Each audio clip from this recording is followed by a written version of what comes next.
अल्हम्दुलिल्लाहि नस्तईनुहु व नस्तगफिरुहु व नऊज़ु बिल्लाहि मिन शुरूरि अनफुसिना व सय्यिआति अमालिना मन यहदिहिल्लाहु फला मुदिल्ल लहु व मन युद्लिल फला हादिय लहु व अशहदु अन ला इलाहा इल्लल्लाह व अशहदु अन्ना मुहम्मदन अब्दुहु व रसूलुहु।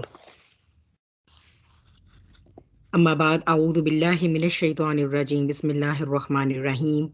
या अय्युहल्लज़ीना आमनू कुतिबा अलैकुमुस्सियामु कमा कुतिबा अलल्लज़ीना मिन क़ब्लिकुम लअल्लकुम तत्तक़ून अय्यामम मअदूदात फमन कान मिनकुम मरीदन औ अला सफरिन फ़इद्दतुम मिन अय्यामिन उखर वअलल्लज़ीना युतीक़ूनहु फ़िदयतुन तआमु मिस्कीन फमन ततव्वा खैरन फहुवा खैरुल लहु व अन तसूमु खैरुल लकुम इन कुंतुम तअलमून। शहरु रमदान अल्लज़ी उन्ज़िला फ़ीहिल क़ुरआनु हुदल लिन्नासि व बय्यिनातिम मिनल हुदा वल फ़ुरक़ान फमन शहिदा मिनकुमुश शहरा फ़लयसुमहु वमन काना मरीदन औ अला सफरिन फ़इद्दतुम मिन अय्यामिन उखर युरीदुल्लाहु बिकुमुल युस्रा वला युरीदु बिकुमुल उस्र वलितुकमिलुल इद्दता वलितुकब्बिरुल्लाह अला मा हदाकुम व लअल्लकुम तशकुरून। सदक़ल्लाहुल अज़ीम। रब्बिश्रह ली सदरी व यस्सिर ली अमरी वहलुल उक़दतम मिन लिसानी यफ़क़हू क़ौली। अल्लाहुम्मा सब्बितना इंदल मौति बिला इलाहा इल्लल्लाह रब्बी ज़िदनी इल्मा अल्लाहुम्मा फ़क़्हिना फ़िद्दीन रब्बी यस्सिर वला तुअस्सिर व तम्मिम बिल खैर व बिका नस्तईन आमीन या रब्बिल आलमीन। रमज़ान पर हम बहुत से रिमाइंडर अटेंड कर रहे होते हैं और अब तो अल्हम्दुलिल्लाह हम जिस डिजिटल दौर में रह रहे हैं, यहाँ पर हमारे लिए इंफॉर्मेशन को एक्सेस करना बहुत आसान हो जाता है। लेकिन ये कि ये रिमाइंडर्स होते हैं और हम इन्हें जितना भी अटेंड करें, हम इन्हें जितने भी डिफरेंट स्टाइल्स में और लर्न करें, उतने ही हमारे लिए बेनिफिशियल होते हैं। इसलिए जो है ये मुझे ख्याल आया कि क्यों ना जो है वो हम इस दफ़ा जो है वो अपनी रूटीन की सीरीज़ को जो है वो पॉज़ करके और हम रमज़ान के बारे में बात करें। गो के ज़हन में पहले ये बात आई कि वाक़ई रमज़ान पर तो जो है वो एक से एक उस्ताद जो हैं वो उनके रिमाइंडर्स आ रहे होते हैं और इतने ज़बरदस्त किस्म के जो है वो इस्तक़बाल रमज़ान के प्रोग्राम होते हैं। लेकिन स्टिल सबसे ज़्यादा मेरा ख़्याल है जो ये कह रहा होता है, जो दूसरों को रिमाइंडर दे रहा होता है, ये चीज़ उसके लिए सबसे ज़्यादा बेनिफिशियल होती है। तो इसलिए एक तो ये नियत थी कि अल्लाह सुब्हानहू व तआला जब ये बात मैं आप सबके साथ शेयर करूँ, तो उसके तो फ़ैल जो है वो इसका फ़ायदा अल्लाह सुब्हानहू व तआला मेरी ज़ात को भी दें और मेरे भी ईमान में जो है वो इज़ाफ़ा हो। तो ये जो है वो हम जो मैंने आपके सामने सूरह बकरा की आयात तिलावत की हैं और जब हम सौम यानी रोज़े की बात करते हैं, रोज़े की इबादत की बात करते हैं, तो कुरान मजीद में सूरह बकरा वो एक वाहिद मुकाम है जहाँ पर रोज़े के शरई अहकामात, इसकी फ़र्ज़ियत और इसके शरई अहकामात मौजूद हैं। जैसे बाकी जो दूसरी इबादत हैं उनका ज़िक्र एक से ज़्यादा जगह पर भी है। लाइक शरई अहकामात के पॉइंट ऑफ व्यू से मैं कह रही हूँ, ज़िक्र तो है रोज़े का, एक दूसरे मुकाम पर भी हम इंशाल्लाह आगे जाकर देखेंगे। लेकिन जो इसके शरई अहकामात है उसके हवाले से सूरह बकरा की ये जो आयात हैं, जो आया नंबर 183 से ऑनवर्ड चलती हैं, ये आयात जो हैं इनमें जो है वो रोज़े के अहकामात यहीं पर तफ़सीलन बता दिए गए हैं। तो ये आयात जो है वो अगर आप में से कोई इनको डिटेल में भी देखना चाहे तो उनको डिटेल में भी देख सकता है। फिर ये कि जो है वो हम इस्तकबाल किसका करते हैं? जैसे हम मेहमान का करते हैं, तो मेहमान जब हम देखते हैं कि कोई ऐसा मेहमान आता है जो हमें बहुत ही अज़ीज़ जान हो, तो हमारा वलवला और हमारा जोश और हमारा दिल चाहता है कि हम तरह-तरह के खाने भी उसके लिए पका के उसके आगे रखें और फिर हम घर को भी साफ़ करें और हम बहुत ही एक ज़बरदस्त तरीके से उसको ऐसा वेलकम करें कि उसका दिल खुश हो जाए और उसका दिल खुश हो और तो हम भी खुश होंगे, इन टर्न हमें भी खुशी मिलेगी। तो हम अपने इस अमल से ये रिफ्लेक्ट कर सकते हैं कि हम में से कितने हैं जो रमज़ान का इंतज़ार करते हैं। उम्महातुल मोमिनीन 6 महीने पहले से ही रमज़ान मुबारक में एंटर होने की दुआ अल्लाह सुब्हानहू व तआला से करना शुरू कर देती थीं और अगले 6 महीने रमज़ान गुज़रने के बाद वो अल्लाह सुब्हानहू व तआला से मग़फ़िरत की दुआ करती थीं और कबूलियत की दुआ करती थीं उन एमाल की जो उन्होंने रमज़ान में अंजाम दिए होते थे। तो कहने की बात है कि जो बंदा मोमिन है, वो रमज़ान के लिए लुक फॉरवर्ड करता है, वो इसके लिए इंतज़ार करता है, वो इसके लिए ऑलरेडी जो है वो प्लान बना के रखता है, वो ये सोचता है कि मैंने क्या करना है। अगर बहुत ज़्यादा प्लानिंग ना भी सही, तो एटलीस्ट वो इसको थोड़ी बहुत इम्पोर्टेंस ज़रूर ये अपने ज़हन में रखता है कि इस रमज़ान जो है वो मैंने अपने लिए ज़िंदगी में ये चीज़ ऐड करनी है, इस रमज़ान मैंने अपने आप को इस तरह बेहतर करना है या अपनी इस बुरी आदत को ख़त्म करना है। तो ये हम कम से कम हमारा जो है वो ये लेवल ईमान का ज़रूर होना चाहिए कि हम बहुत पहले से ना भी सही, लेकिन वही जैसे शाबान से जो है वो ये एक शुरू हो जाता है इस्तक़बाल रमज़ान का सिलसिला, तो उसमें जो है वो हम ये ज़रूर गौर करें कि थोड़ा-सा अपनी रूटीन लाइफ़ को हम उसको जो है वो थोड़ा-सा उसकी उसमें जो एक भाग-दौड़ है उसको कट डाउन करें और रमज़ान के लिए एक अपनी अलहदा रूटीन बनाएँ। ताकि जिस तरह अल्लाह सुब्हानहू व तआला ने इस महीने को एक अलहदा फ़ज़ीलत दी है, इसी तरह हमारी रूटीन जो है वो भी ये साबित करे कि अल्लाह ताला हम भी इस महीने को एक अलहदा इम्पोर्टेंस दे रहे हैं। तो क्या ज़रूरत क्या है रमज़ान का जो महीना अल्लाह सुब्हानहू व तआला ने हमारे लिए उतारा और उसमें अल्लाह सुब्हानहू व तआला ने रोज़ों को फ़र्ज़ कर दिया हमारे लिए, रोज़े की इबादत को। क्योंकि हम ये देखते हैं कि ये जो ज़िंदगी जब हम गुज़ार रहे हैं day in and day out और ख़ास तौर पे अब जो मौजूदा वक़्त है, ये जो आप कह लें आखिरुज़्ज़मां है जिसमें जो है वो ज़मीन अपनी मादियत के साथ जो है वो बिल्कुल अपने आप कह लें कि रंगीनी के जौबन पर है। तो इसमें ये इंसान जो है वो अपनी फ़िज़िकल बीइंग को यानी अपने मादी जिस्म को तो फ़ीड करता है, लेकिन अपनी रूह की तरफ से बहुत गाफ़िल रहता है। तो ये और होता ये है कि चाहते हुए भी वो हम एक ब्रेक नहीं ला पाते। बस औक़ात ये जो एक जो है वो अब ये जिसे कह लें कि एक रूटीन के पीछे भागना और दिन शुरू होता है, रात आ जाती है और एहसास ही नहीं होता कि वो कहाँ गया सारा वक़्त। तो ये इस सारे के दौरान जो हमारा रूहानी वजूद है, वो इंतहाई भूखा और प्यासा रह जाता है। जिसकी वज़ह से हम ये देखते हैं कि हमारे दिल में एक वहशत जन्म लेती है। कभी-कभी हम डिप्रेशन में चले जाते हैं, कभी-कभी हम वक़्त को पकड़ने की कोशिश कर रहे होते हैं कि अच्छा ये काम भी कर लें, ये काम भी कर लें, लेकिन वो काम है कि वो होकर नहीं देते। और ऐसे लगता है कि एक बहुत फैलाव हो गया है ज़िंदगी के अंदर, एक बेनज़मी और बेरब्तगी आ चुकी है। हालाँकि हम बहुत ज़्यादा कोशिश कर रहे होते हैं कि हम दिन का हर घंटा जो है वो उसको प्लान करके गुज़ारें और उसको बड़े अच्छे से यूटिलाइज़ करें। लेकिन एक तो वैसे ही वक़्त की बेबरकती और दूसरा ये कि ये जो दुनिया की भाग-दौड़ है, ये हमें जो है वो हमारी स्पिरिचुअल बीइंग है, जो हमारा रूहानी वजूद है, उसकी ग़ज़ा का एहतमाम नहीं करने देती। दुनिया हमें अपनी तरफ बुलाती है, दुनिया के काम बहुत ज़्यादा हैं और दुनिया के काम बहुत हसीन हैं और दुनिया के काम असल में करके हमें एक बहुत सेंस ऑफ अचीवमेंट फ़ील होती है। तो ये सारी चीज़ें जो हमें फ़ीड कर रही होती हैं, ये हमारे जो फ़िज़िकल बीइंग को फ़ीड कर रही होती है, हमारे मादी जिस्म को, ये इससे क्या होता है हमारा जो रूहानी वजूद होता है, वो विदर आउट करता है। वो बेचारा सूखता, मुरझाता जाता है। तो इसीलिए अल्लाह सुब्हानहू व तआला जो है वो उन्होंने हमारे लिए एक महीना ऐसा उतारा जिसमें अल्लाह ताला हमसे ये चाहते हैं कि we should just slow down. हम अपनी ये जो मादी जिस्म की रिक्वायरमेंट्स हैं इनको पूरा करने के लिए दिन-रात जो हम भाग रहे हैं, जो स्ट्रगल कर रहे हैं, इससे हम स्लो डाउन हो जाएँ। और देखें ये कोई सिर्फ़ एक किसी मुसलमान की ज़रूरत नहीं है, क्योंकि अल्लाह ने रूह हर इंसान में डाली है। चाहे कोई अल्लाह के वजूद का इनकार करे, चाहे इकरार करे, उसके रूहानी वजूद की ज़रूरत उसके साथ लगी हुई है। जैसे अब हम ये देखते हैं जो बहुत बड़े-बड़े बिलियनियर्स हैं आजकल, एलन मस्क, मार्क ज़करबर्ग, ये 1-2 नाम मैं इसलिए ले रही हूँ कि ये ज़्यादा जो है वो जाने जाते हैं। इसके अलावा भी और जो हैं बिल गेट्स, ये सब जो हैं, इन्हें भी ज़रूरत पड़ती है कि ये जब ज़ाहिर-सी बात है these people are the billionaires. तो ये बहुत ज़्यादा एक आप कह लें कि मादे की दुनिया में ये मादे की दुनिया की भी पीक पर ज़िंदगी गुज़ारते हैं। तो इसी तरह उनको भी एक वक़्त उनको ये लगना शुरू हो जाता है कि हमारा जो स्पिरिचुअल वजूद है ना वो बिल्कुल ख़त्म हो रहा है। तो व्हाट डू दे डू? वो इसके लिए ये करते हैं कि जैसे आपने ये बुद्ध मत के जो मॉन्क्स होते हैं ना, इनका जो सबसे बड़ा जो आप कह लें कि इनका सबसे बड़ा इमाम कह लें, रहनुमा कह लें या बुद्ध मत के मज़हब को जो इनका जो इस वक़्त का पेशवा होता है, वो उसको ये दलाई लामा कहते हैं। ये चाइना का जो शहर है तिब्बत, जो दुनिया का सबसे ऊँचा आप प्लेन यानी मैदानी इलाका, दुनिया का सबसे हाईएस्ट मैदानी इलाका भी कहलाता है तिब्बत जो है दुनिया के सबसे हाईएस्ट प्लेन्स हैं। ये वहाँ पर जो है ये दलाई लामा जो है वो वहाँ पर मतलब वहाँ से जो है ये पूरे बुद्ध मत के मज़हब को जो है वो कंट्रोल करता है और उनके रूलिंग्स और रेगुलेशन और एवरीथिंग जो है वो वहाँ से कंट्रोल होती है। तो ये जो दलाई लामा है उसके पास जाकर क्योंकि बुद्ध मत या हिंदू मत और भी दूसरे मज़ाहिब हैं जिसके अंदर मेडिटेशन प्रैक्टिस की जाती है। तो मुराकबा जिसे आप उर्दू में कहते हैं। तो ये क्या करते हैं ये वहाँ जाते हैं और वो लाखों डॉलर्स उस दलाई लामा को दे के और वो फिर उन्हें ये कहता है जी ये 8 दिन के लिए ना बस यहाँ चुप करके लेट जाओ और ये फलाँ चीज़ या फलाँ नुक्ते के ऊपर अपनी सोच को मरकूज़ करना है और गैजेट्स को बिल्कुल हाथ नहीं लगाना।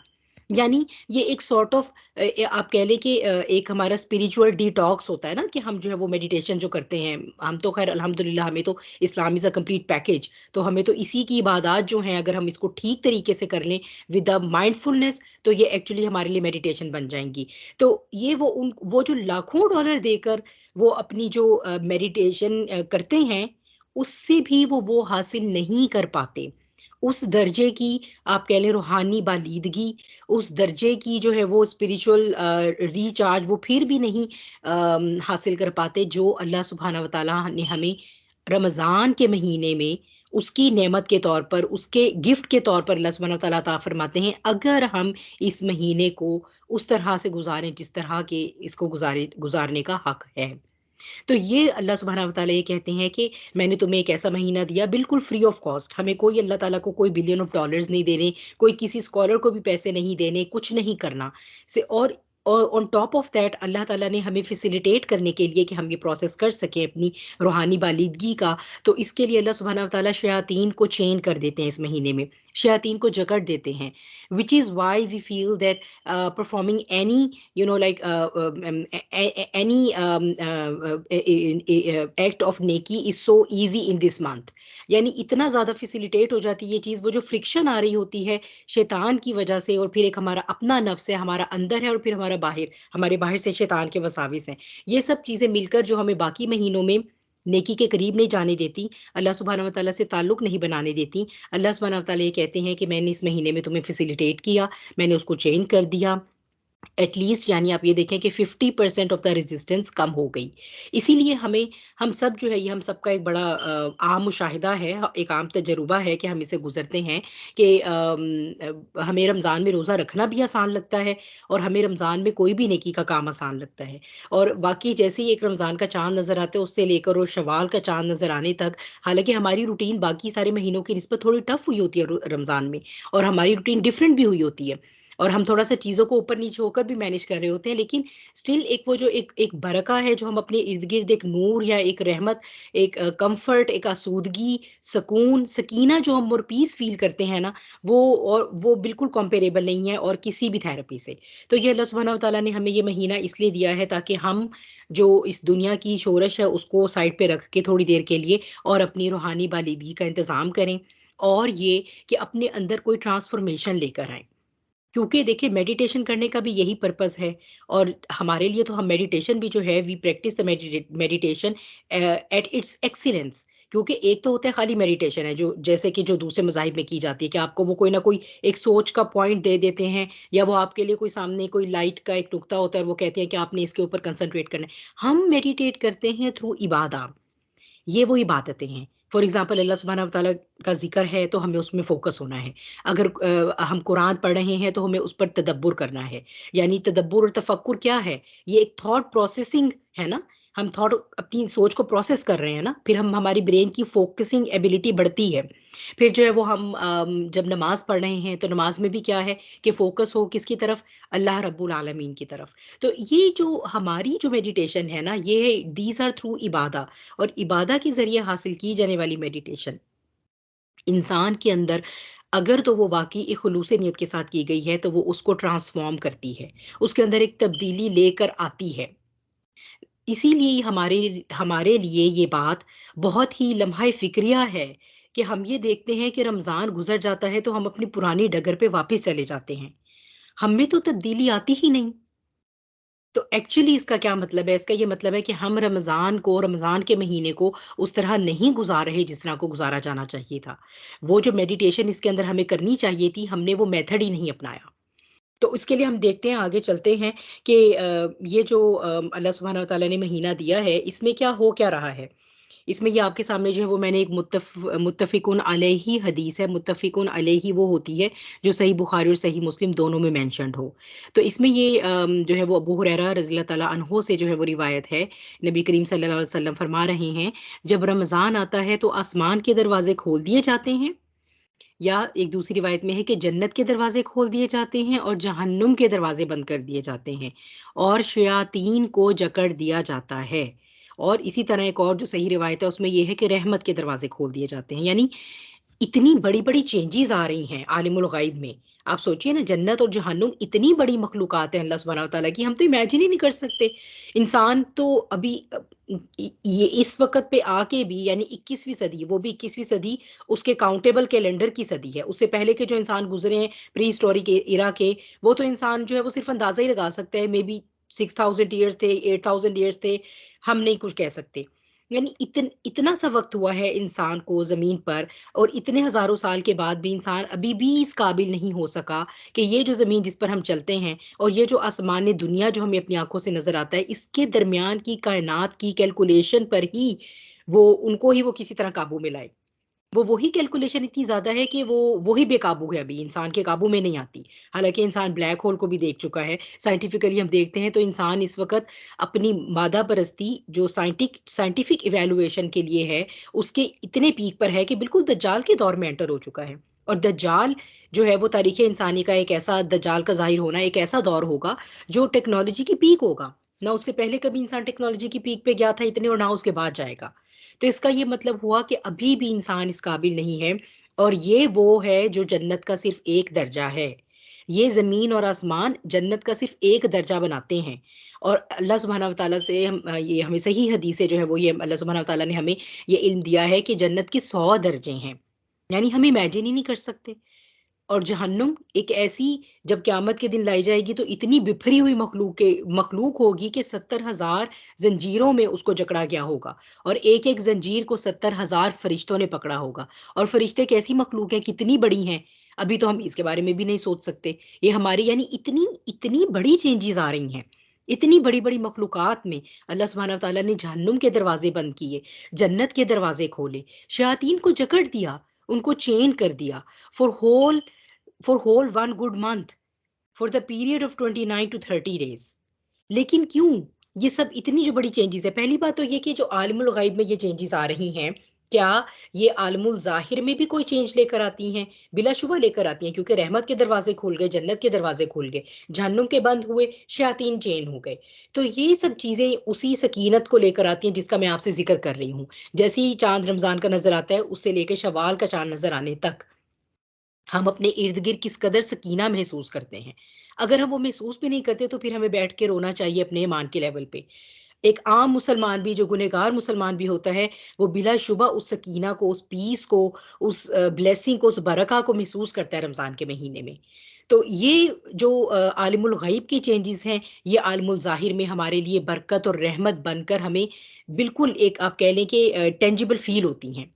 लेकिन देखें ये सब क्यों हो रहा है? क्यों है रमज़ान का महीना? अच्छा चलें, मैं आपसे यहाँ पर एक सवाल पूछती हूँ कि रमज़ान का महीना जो ये क्यों आता है? किस लिए है रमज़ान का महीना? हम किस चीज़ का महीना है रमज़ान का महीना? आप में से कोई चैट में टाइप कर दे, कोई वैसे बता दे अनम्यूट होके कि आपके ख़्याल में किस चीज़ का महीना है रमज़ान का महीना? जल्दी शेयर करें, आगे भी चलना है हमने। कौन बताना चाहेगा? रमज़ान रमज़ान का महीना सब्र और बर्दाश्त का है। सब्र और निजात का है। और कोई कुछ कहेगा? सब्र का है, समिया कह रही है, और किसी ने और कुछ? ये कुरान का महीना है। बस ये तो चीटिंग हो गई है ना, जिनको पहले ही सिलेबस आउट हो गया था उन्होंने जवाब दे दिया है ना। अच्छा, फातिमा आसिफ कह रही हैं कि ये जो है वो रोज़े का महीना है, फास्टिंग फ्रॉम सिन्स, सॉरी गुनाहों से जो है वो फास्टिंग का महीना है। देखिए, रमज़ान का जो महीना है बेसिकली इसका जवाब हमें कुरान देता है, और हम कुरान की तरफ चलते हैं, और फिर हमें पता चलेगा कि ये जो इतनी बड़ी-बड़ी चेंजेज़ आ रही हैं, इनका क्या मकसद था। तो यही सूरह बकरा की जो आयत मैंने आपके सामने भी तिलावत की हैं, ये इसकी आया नंबर 185 है कि शाहरू रमज़ान अल्लज़ी उनज़िला फ़ीहिल कुरआन, कि रमज़ान का महीना वो महीना है जिसमें कुरान नाज़िल किया गया। तो एक्चुअली ये सारी की सारी जो चेंजेस हो रही हैं, ये एक, यानी ये कुरान का नाज़िल किया जाना इतनी बड़ी नेमत है, इतनी बड़ी रहमत है अल्लाह सुब्हानहू व तआला की, कि ये सब की सब जो है ना, ये उसका साल में हर साल अल्लाह सुब्हानहू व तआला ने एक पूरा महीना डेडिकेट कर दिया कि हम इस नेमत को महसूस कर सकें, और इस नेमत को अपना सकें अपनी ज़िंदगी में, और इसे हमेशा के लिए अपनी ज़िंदगी का हिस्सा बना सकें, और हम जो है वो इसकी रहमत को जो है वो एन्जॉय करें। और ये बेसिकली जो है वो जश्न-ए-नज़ूल कुरान का महीना है। तो ये जो नुज़ूल कुरान है ना, ये मार्क करता है नबी करीम सल्लल्लाहु अलैहि वसल्लम की नबुव्वत को, और ये मार्क करता है हमारे दीन इस्लाम के उस आखिरी इरा को जो नबी करीम सल्लल्लाहु अलैहि वसल्लम के ज़रिए वो आया, जो भी मक्की और मदनी दौर था, और बिलाखिर फिर इस दीन की तकमील हुई। और इसका नुक्ता आगाज़ क्या था? इसका नुक्ता आगाज़ हज़रत इब्राहीम अलैहिस्सलाम की ये दुआ थी, जो नबी करीम सल्लल्लाहु अलैहि वसल्लम से तकरीबन कोई लगभग 3 साढ़े 3 हज़ार साल पहले, जब आप खाना काबा सैयदना इस्माईल अलैहिस्सलाम के साथ खाना काबा की बुनियादें रख रहे हैं, तो आपने जो है वो ये दुआ जब अल्लाह सुब्हानहू व तआला से की कि ये, और ये भी सूरह बकरा की ही है। और ये आप देखें कि ये बड़ा खूबसूरत एक सीक्वेंस होता है कि पिछले ही रुकू में जो है वो, यानी उनसे कुछ कुछ पीछे के रुकू में उनकी ये दुआ आ रही है, और कुछ आगे के रुकू में जो है वो अल्लाह सुब्हानहू व तआला अब रोज़ों की फ़र्ज़ियत और रमज़ान का महीना और कुरान की बात कर रहे हैं कि क्या आपने ये की कि ए अल्लाह आप इन्हीं में से एक पैगंबर भेजिए, इन्हीं में से, किन में से? यानी यहाँ पर जहाँ पर मैंने हज़रत इस्माईल अलैहिस्सलाम को छोड़ा, यानी बनी इस्माईल में से, यानी आखिरी नबी का बनी इस्माईल में से मबूस किया जाना अल्लाह सुब्हानहू व तआला ने जो है वो हज़रत इब्राहीम अलैहिस्सलाम की दुआ की कबूलियत का मज़हर है। वरना वो ये भी कह सकते थे कि वो जो उनका दूसरा सिलसिला है, जो बनी इसराइल का है, जो हम इतनी डिटेल में ये दोनों लीनिएज पढ़ के आए हैं एंड ऑफ टाइम्स में, तो बनी इसराइल में से भी वो दुआ कर सकते, इसराइल में से भी दुआ कर सकते थे। लेकिन ये कि बनी इस्माइल में से जो है वो ये कह रहे हैं कि यहीं से भेजिएगा, यानी इसी खित्ता सरज़मीन अरब से आप भेजिएगा, जो उनको आपकी आयतें पढ़ पढ़ कर सुनाए और किताब और हिकमत की तालीम दे। किस किताब की तालीम दे? इस किताब की जिसने दीन को मुकम्मल करना था, इस कुरान की, और इन्हें पाक व साफ कर दे, यानी उनका तज़किया नफ्स भी इसी किताब से होगा। उनको जो कुछ भी वो एजुकेट होंगे, जो कुछ भी वो नॉलेज गेन करेंगे, जो कुछ भी वो विज़डम लेंगे इस दुनिया को समझने के लिए, अपनी उखरवी ज़िंदगी को समझने के लिए, और ये कि उनके यहाँ भेजे जाने का क्या मकसद है, उनका रब कौन है, किस आला मकसद के लिए उन्होंने ज़िंदगी गुज़ारनी है और फिर यहाँ से चले जाना है, कैसे उन्होंने यहाँ रहकर ये विज़डम गेन करनी है कि हम उन्होंने अपनी life of here after build करनी है। तो ये सारी की सारी तालीम किससे होगी? उस किताब से। किस किताब से? जो अल्लाह सुब्हानहू व तआला ने कुरान के महीने में नाज़िल फरमाई। लेकिन आप यहाँ पर नाज़िल का थोड़ा-सा जो है वो ये देख लें, ये मैंने पहले भी बहरहाल बताया हुआ है, यहाँ पर मैं आपको रिवाइज़ करवा देती हूँ कि अगर हम नबी करीम सल्लल्लाहु अलैहि वसल्लम पर नुज़ूल कुरान की बात करें, तो वो थोड़ा-थोड़ा करके 23 साल के अरसे में नाज़िल हुआ। यहाँ पर बात हो रही है उस नुज़ूल कुरान की जो लौहे महफूज़ से आसमाने दुनिया पर, और यही वो रात है, और ये तो आप सब जानते हैं, कुरान से आप सबको पता है, बचपन से हमने याद की होती है सूरह अल क़द्र, इन्ना अंज़लनाहु फ़ी लैलतिल क़द्र, कि अल्लाह सुब्हानहू व तआला ने जिस रात इस कुरान को पूरा का पूरा लौहे महफूज़ से आसमानी दुनिया पर नाज़िल फरमा दिया था, वो लैलतुल क़द्र थी। या ये भी हो सकता है अल्लाह सुब्हानहू व तआला ने बाद में उस रात को जो है वो लैलतुल क़द्र का स्टेटस दे दिया हो, और वो रमज़ान का महीना था।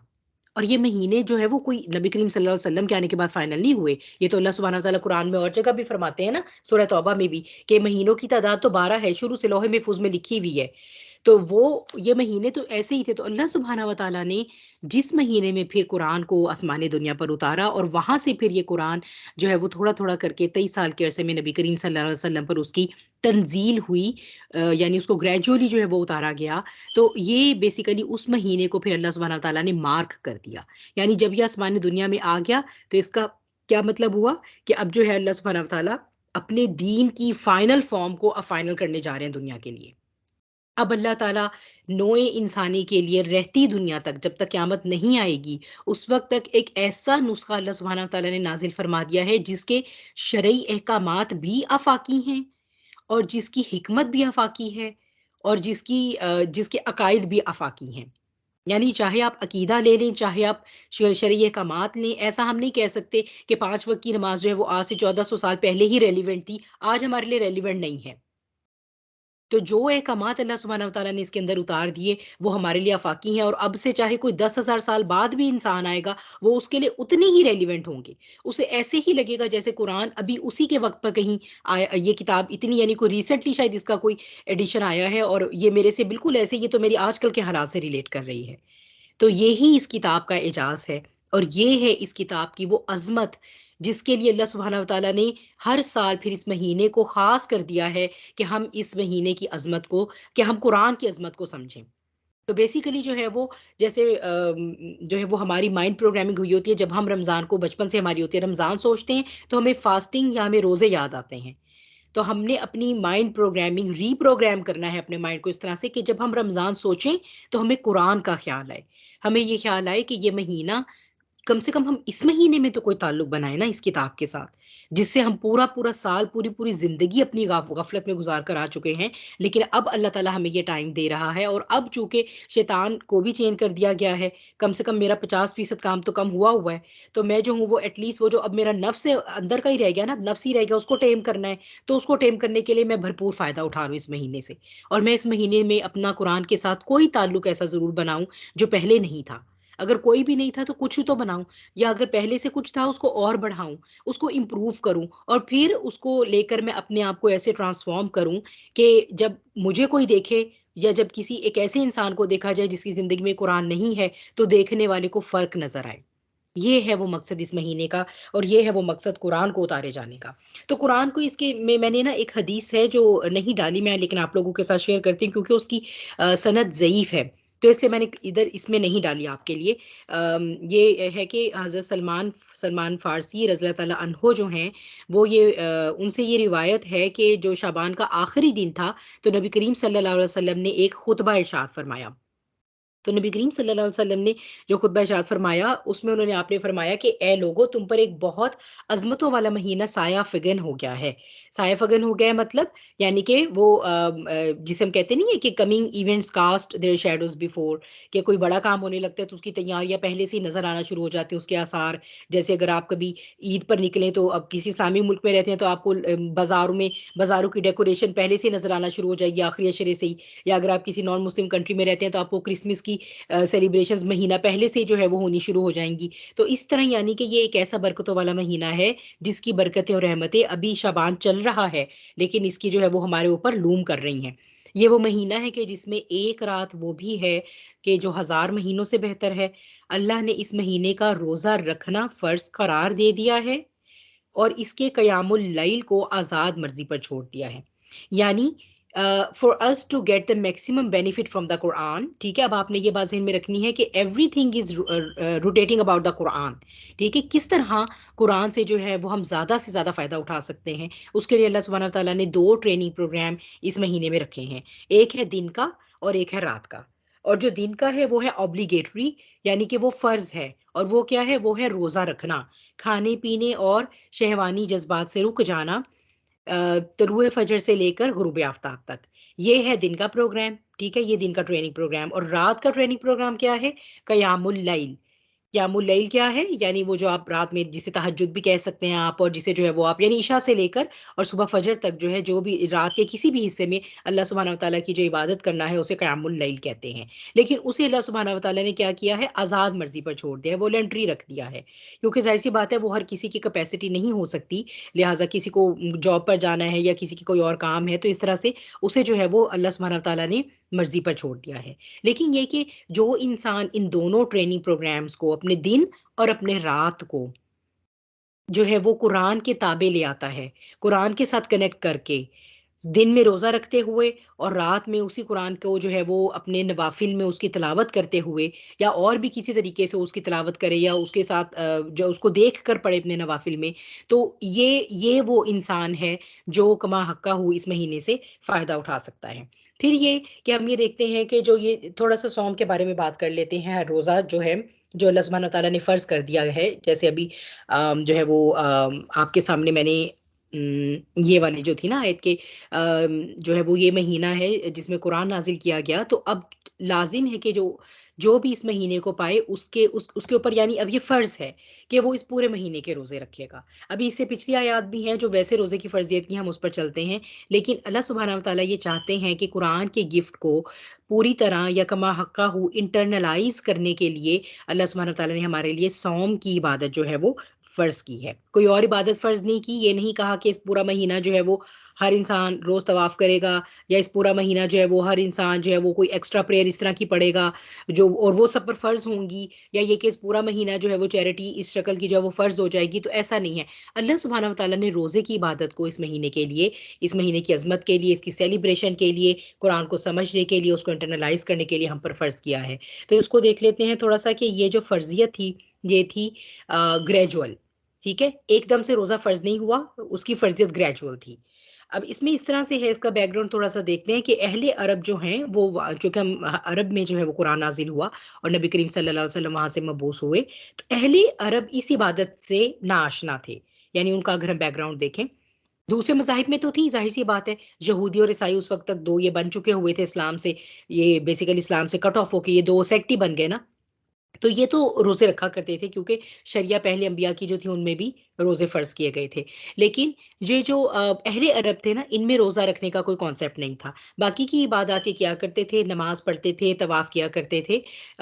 गो के उनकी शक्लें बहुत बिगड़ चुकी थी, जैसे कि ये खाना काबा का तवाफ़ कर रहे हैं, बरहना कर रहे हैं, नमाज़ पढ़ रहे हैं, तो वो भी उसमें कभी तालियाँ पीट रहे हैं, तो कोई सीटी बजा रहे हैं। तो वो इस किस्म की जो है ना वो उनकी बिल्कुल बिगाड़ आ गया था। लेकिन बहरहाल ये इबादत जो थी इनका कॉन्सेप्ट था उन्हें। लेकिन रोज़े का बिल्कुल कॉन्सेप्ट नहीं था। अलबत्ता वो ये किया करते थे कि वो अपने घोड़ों को रोज़ा रखवाया करते थे, क्योंकि अहले अरब जो हैं इनका हम देखते हैं कि जंगो-जदल का बैकग्राउंड था। इनका एक कबीला दूसरे कबीले से कभी पानी के मसले पे, तो कभी किसी और दुश्मनी के मसले पे, कभी कोई वसाइल का कब्ज़ा करना है, तो वो यानी जो जितना ज़्यादा जंगें जीतने वाला होता था, उसकी उतनी ही उसका उसका रोब होता था, जज़ीरा नुमा अरब में। तो ये क्योंकि कबाइल सिस्टम हुआ करता था, तो उनकी आपस में जंगें बहुत होती थी।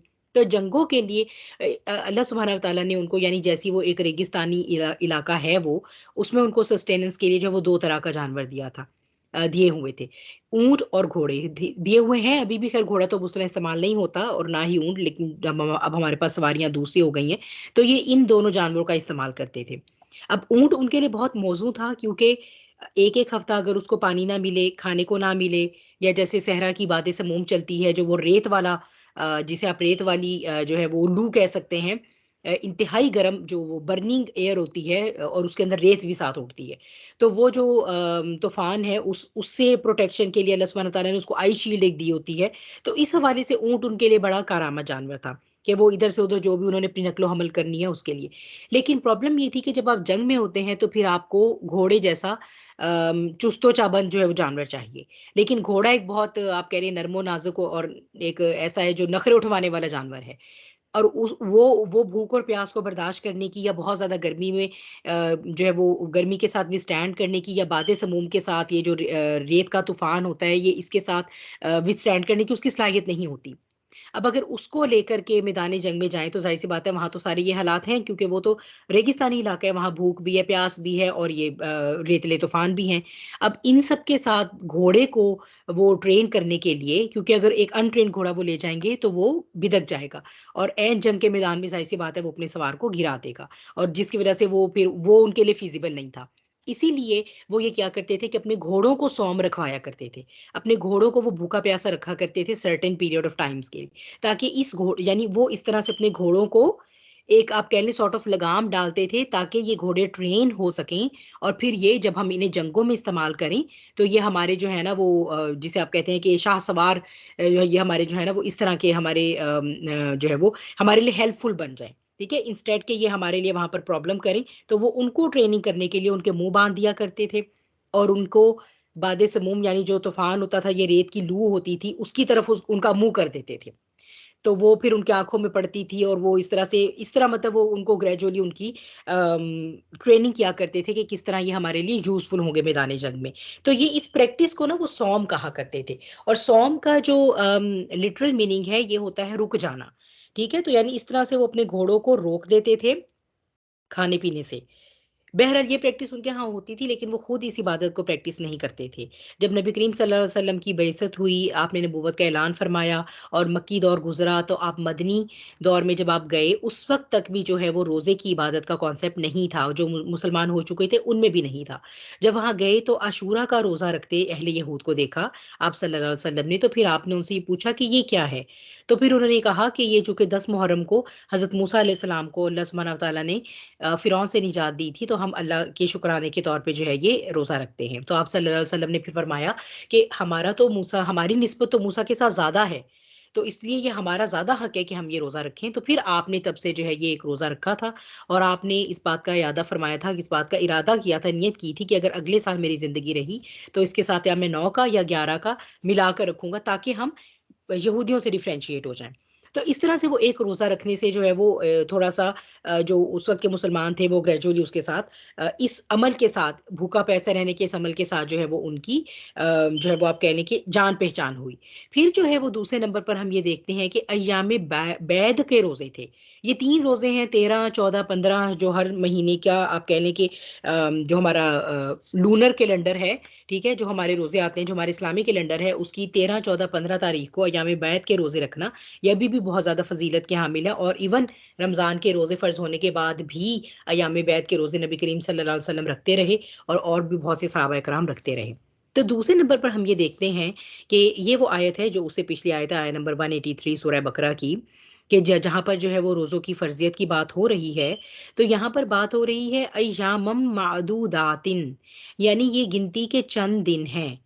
और इससे पिछली आयत में आप पढ़ सकते हैं कि रोज़ा रखना फ़र्ज़ कर दिया गया जिस तरह के तुमसे पहले लोगों पर इसे फ़र्ज़ किया गया था। तो ये जो फ़र्ज़ियत की बात थी ना, यानी जो पहले फ़र्ज़ियत हो की बात हो रही है, ये अय्याम बैत के रोज़े। आम तौर पर इनको ट्रांसलेट कर लिया जाता है कि ये रमज़ान के रोज़े हैं, जो ये मादूदातिन आतिन की जो गिनती होती है, ये 3 के अदद से लेके और 10 के अदद तक को रिप्रेज़ेंट करती है अरेबिक लैंग्वेज में और उससे ऊपर के लिए नहीं है। तो इसका मतलब है कि ये कम दिन थे। तो ये 3 दिन थे जो ये अय्याम बैत के थे, तो शुरू में ये 3 दिन फ़र्ज़ किए गए। लेकिन उस वक़्त जो है वो उनको एक ऑप्शन दे दी गई थी क्योंकि अभी भी चूँकि उनके लिए इबादत बहुत नई थी और उनके अभी आप कह लें कि बदन इस बात के आदी नहीं थे, तो उनको जो है ये शुरू में ये एक ऑप्शन दे दी गई थी कि चाहे कोई तो वो रोज़ा रख ले इन 3 दिनों का और चाहे तो वो कोई फ़िदया दे सकता है। ठीक है? विदाउट एनी इलनेस और without being in any travel. चाहे वो नहीं भी सफ़र कर रहा या नहीं भी वो बीमार तो वो इन 3 दिनों का तब भी फ़िदया दे सकता है। लेकिन ये कि अल्लाह सुब्हानहू व तआला कह रहे हैं कि अगर रोज़ा रखो तो ये तुम्हारे लिए बेहतर है।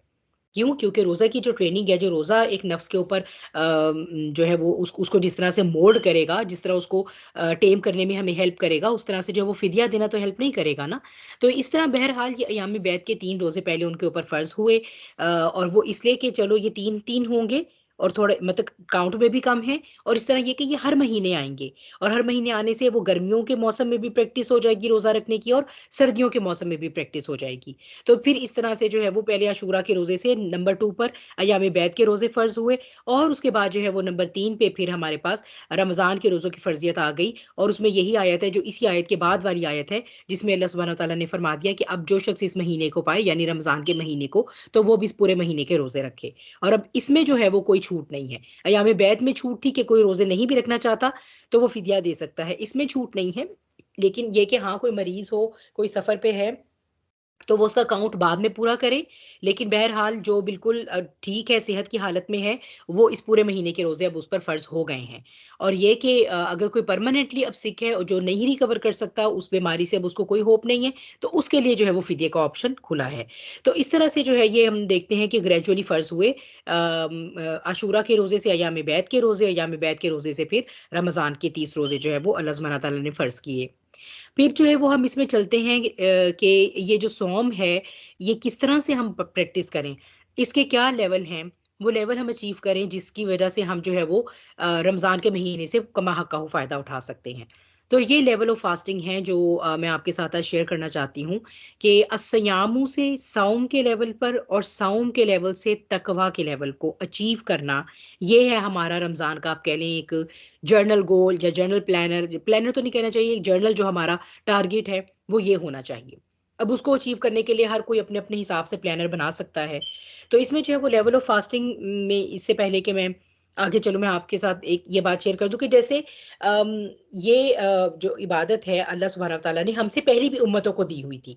यानी उम्मत मूसवी रोज़ा रखा करती थी और जो है इसी तरह से फिर जो हज़रत ईसा अलैहिस्सलाम के फॉलोवर बन गए, जिन्होंने खुद को इस आयत के साथ लिंक्ड ठहराया, वो भी रोज़ा रखते रहे क्योंकि हज़रत मरियम अलैहिस्सलाम ने भी रोज़ा रखा। तो उसमें जो है वो मैं आपको ये थोड़ा-सा इसमें ये बता दूँ कि उनकी और हमारी इबादत में, यानी जो पिछली शरीयतें थीं, उनमें और शरीयत मोहम्मदी सल्लल्लाहु अलैहि वसल्लम में क्या फ़र्क आता है इबादत को लेकर, शरिया अहकामात को लेके।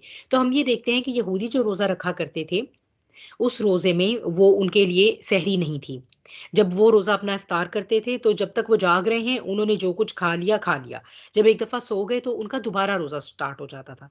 यानी इस तरह से वो आप कह लें कि सॉर्ट ऑफ एक पूरे दिन का ही रोज़ा बन जाता है, एक 24 आवर्स का रोज़ा बन जाता है। तो अब इस तरह से उनके लिए एक ये तंगी थी कि उनके लिए कोई सहरी नहीं थी।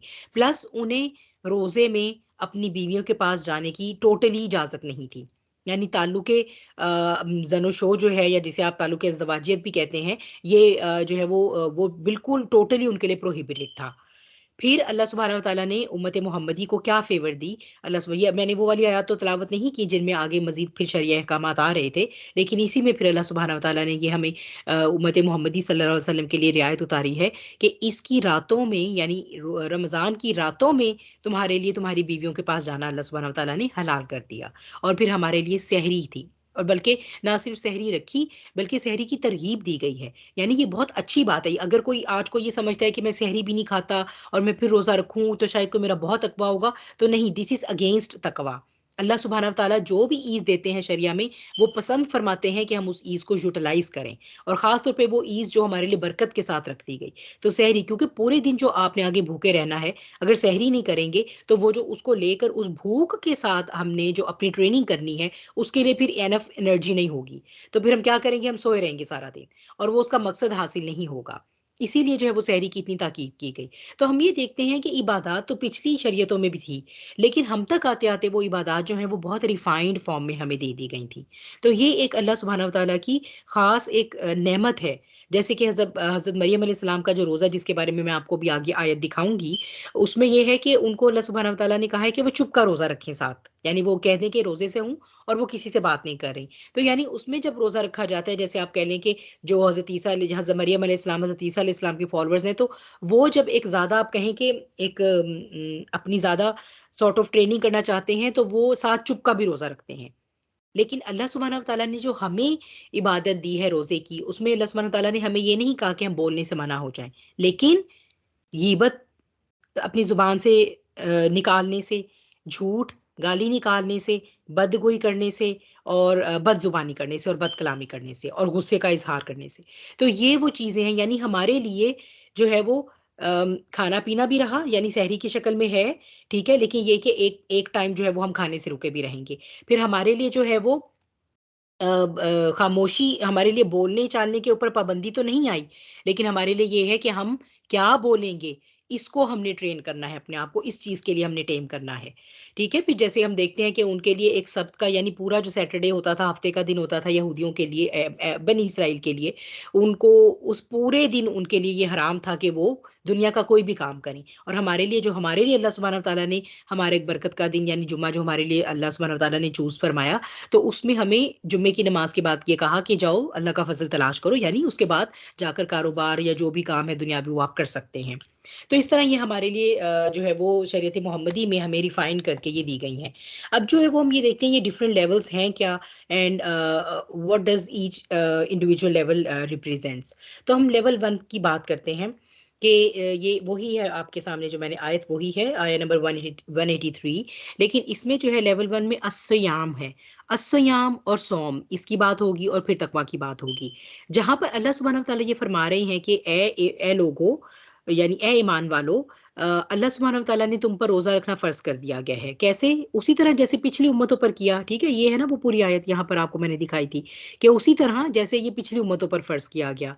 तो ये जो एक हम कहते हैं कि एक लीगल इंजंक्शन के लेवल पर, एक शरई हुक्म के लेवल पे किसी भी इबादत का फ़र्ज़ हो जाना, इसे हम कहते हैं लेवल 1, ठीक है? और रोज़े के लिए जो है वो हमारे पास क्या प्री रिक्विज़िट्स हैं, अगर कोई मुसलमान है, अगर वो आकिल है यानी अकल उसकी सलामत है, काम कर रही है, वो इंटैक्ट है, सैनिटी है, हवास कायम है। ज़ाहिर-सी बात है कि कोई मजनून है, कोई दीवाना है, कोई इंसेन है, अपने हवासों से बाहिर है तो उसके ऊपर शरई इबादत लागू नहीं होती, फ़र्ज़ नहीं होती।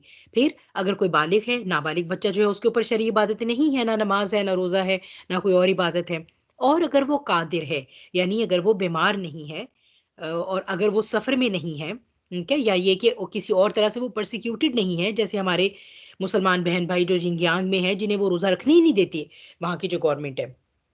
तो इस तरह से ये अगर 4 शर्तें पूरी होती हैं ना, तो हम लेवल 1 की जो इबादत है अस्सियाम, यानी हम उसको एक फर्ज के लेवल पर, जो हम उससे रुक जाते हैं खाने पीने से, ठीक है, यानी ये जो है वो अभी हम एक लेवल 1 पे हैं। इस लेवल पर अगर हम इबादत कर रहे हैं और उसके लिए 4 प्रीरेक्विजिट्स हैं हमारे पास, ये पूरे हो जाते हैं, तो हम पर इबादत फ़र्ज़ हो गई। हमने रोज़ा रख लिया, लेकिन हम ऐसा रोज़ा रखते हैं जिसके अंदर हम माइंडफुल नहीं हैं। हम भूखे भूखे प्यासे रहे, हमारे दिमाग पे सहरी की परेशानी थी, उसके बाद अफ्तारी की सवार हो गई, दरमियान में हमने नमाज़ें जो हैं वो मारे बंदे पढ़ी तो हैं, फिर भी कोशिश तो की कि चलो उनको थोड़ा ज़्यादा टाइम दें। अस्कार भी हमने ऐड किए हैं अपनी रूटीन में कुछ ना कुछ, और हम पूरा एक कुरान अरबी में ख़त्म भी करते हैं, या बल्कि ज़्यादा भी करते हैं। लेकिन होता क्या है, माइंडफुलनेस किसी चीज़ में भी नहीं होती, किसी इबादत में भी नहीं होती। तो इस तरह जो है वो इबादत का टिक तो लग गया, यानी उसके ऊपर अगर हम शरई तौर पे देखें, वो टिक तो लग गया, लेकिन ये है कि ये एक, आप कह लें कि सिर्फ़ एक बदनी लेवल पर हमने उस इबादत को पूरा किया, ठीक है? उसके एक वो ज़ाहिरी तकाज़े पूरे कर दिए। उसको एक शरई लेवल पे जो उसके उसके इज़हार के तरीके थे, वो हमने उसको टिक किया है। लेकिन उसका एसेंस, उसकी रूह, उसको तो हमने समझा ही नहीं। ये हमने सिर्फ़ अभी क्या किया, ये वो रोज़ा है, ये वो है जो कुतिबा है, जो हम पर फ़र्ज़ हुआ है। तो ये सियाम है, इसको हम कहते हैं लेवल 1। जैसे हम नमाज़ पढ़ते हैं, तो हम बहुत सही से हमने वुज़ू भी ठीक किया, हमने अपनी नमाज़ पढ़ी, हमने अपनी नमाज़ के अरकान भी सारे ठीक अदा किए। लेकिन दिमाग, ध्यान जो है वो हमारा कहीं और लगा हुआ है। तो इसकी वज़ह से जो है वो क्या हुआ, वो ये हुआ कि अब हमें जो है वो नमाज़ में ख़ुशू ख़ज़ू नहीं मिला, हमें माइंडफुलनेस नहीं मिली। Excuse me.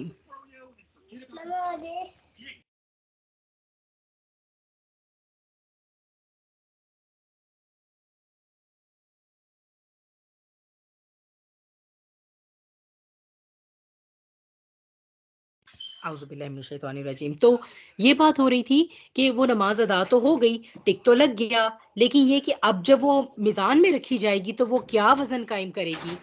ये जो चीज़ें हमारे अमल को वज़नी बनाएँगी ना, ये वो चीज़ें लेवल 1 पर मिसिंग है। ठीक है? लेवल 1 पे हमने सिर्फ़ जो है वो हम जैसे हम करते हैं कि हम सिर्फ़ हमने इबादत कर दी, हमारा टिक लग गया, हमारी जान छूट गई, चलो भी शुक्र है, हमारी नमाज़ें आज की पूरी 5 टिक हुई, अल्लाह ला खैर सल्ला। लेकिन ये कि वो हमारे मीज़ान पे जिन फैक्टर्स ने मीज़ान पे वज़न को कायम करना है, क्या वो फैक्टर्स हमारी इबादत का हिस्सा हैं या नहीं?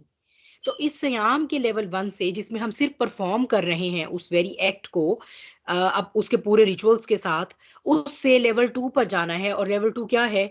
सूरह मरियम में जो है वो हज़रत मरियम अलैहिस्सलाम, जब हज़रत ईसा अलैहिस्सलाम की पैदाइश होने वाली है, तो वो बहुत ज़्यादा ज़ाहिर-सी बात है गमगीन है, और जो वक़्त है वो हम तो अंदाज़ा भी नहीं कर सकते कि एक इतनी बाइज़्ज़त और बाइस्मत औरत, और वो कैसे जाकर जो है वो इस बात का सबूत देंगी कि ये जो बच्चा है ये अल्लाह के हुक्म से आया है, और जो है ये बगैर बाप के पैदा हुआ है। तो वो एक तकलीफ एक तरफ थी, उनकी इमोशनल पेन, वो साइकोलॉजिकल पेन, और फिर जो वो लेबर पेन से गुजर रही थी वो एक दूसरी तरफ थी।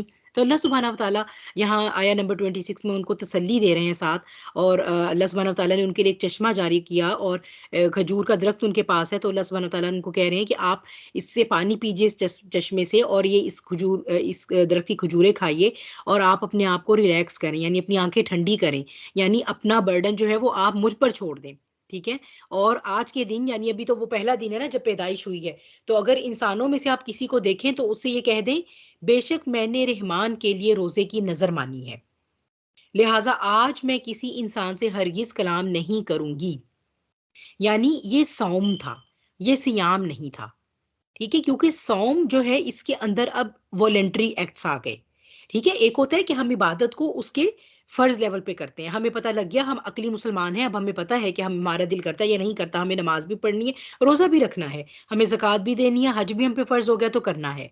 लेकिन एक ये होता है कि हम उससे अगले लेवल पर चले गए, अब जो एक मोहब्बत का लेवल है। अब ये वो लेवल है जहाँ पर जो है वो अल्लाह सुब्हानहू व तआला को इंसान पहचानना शुरू करता है ग्रेजुअली, और फिर ये है कि इंसान के अपने दिल से एक ख्वाहिश होती है कि अब मैं कैसे अपने अल्लाह को खुश करूँ? What's next? और क्या करूँ? मैं इस इबादत के अंदर और क्या डालूँ? मैं इसके अंदर कैसे रूह डालूँ? मैं इसे कैसे इतना ब्यूटीफाई करूँ, इसे एक्सीलेंस के उस लेवल पे लेके जाऊँ कि मेरा रब मुझसे राज़ी हो जाए। ये है वो सौम का लेवल।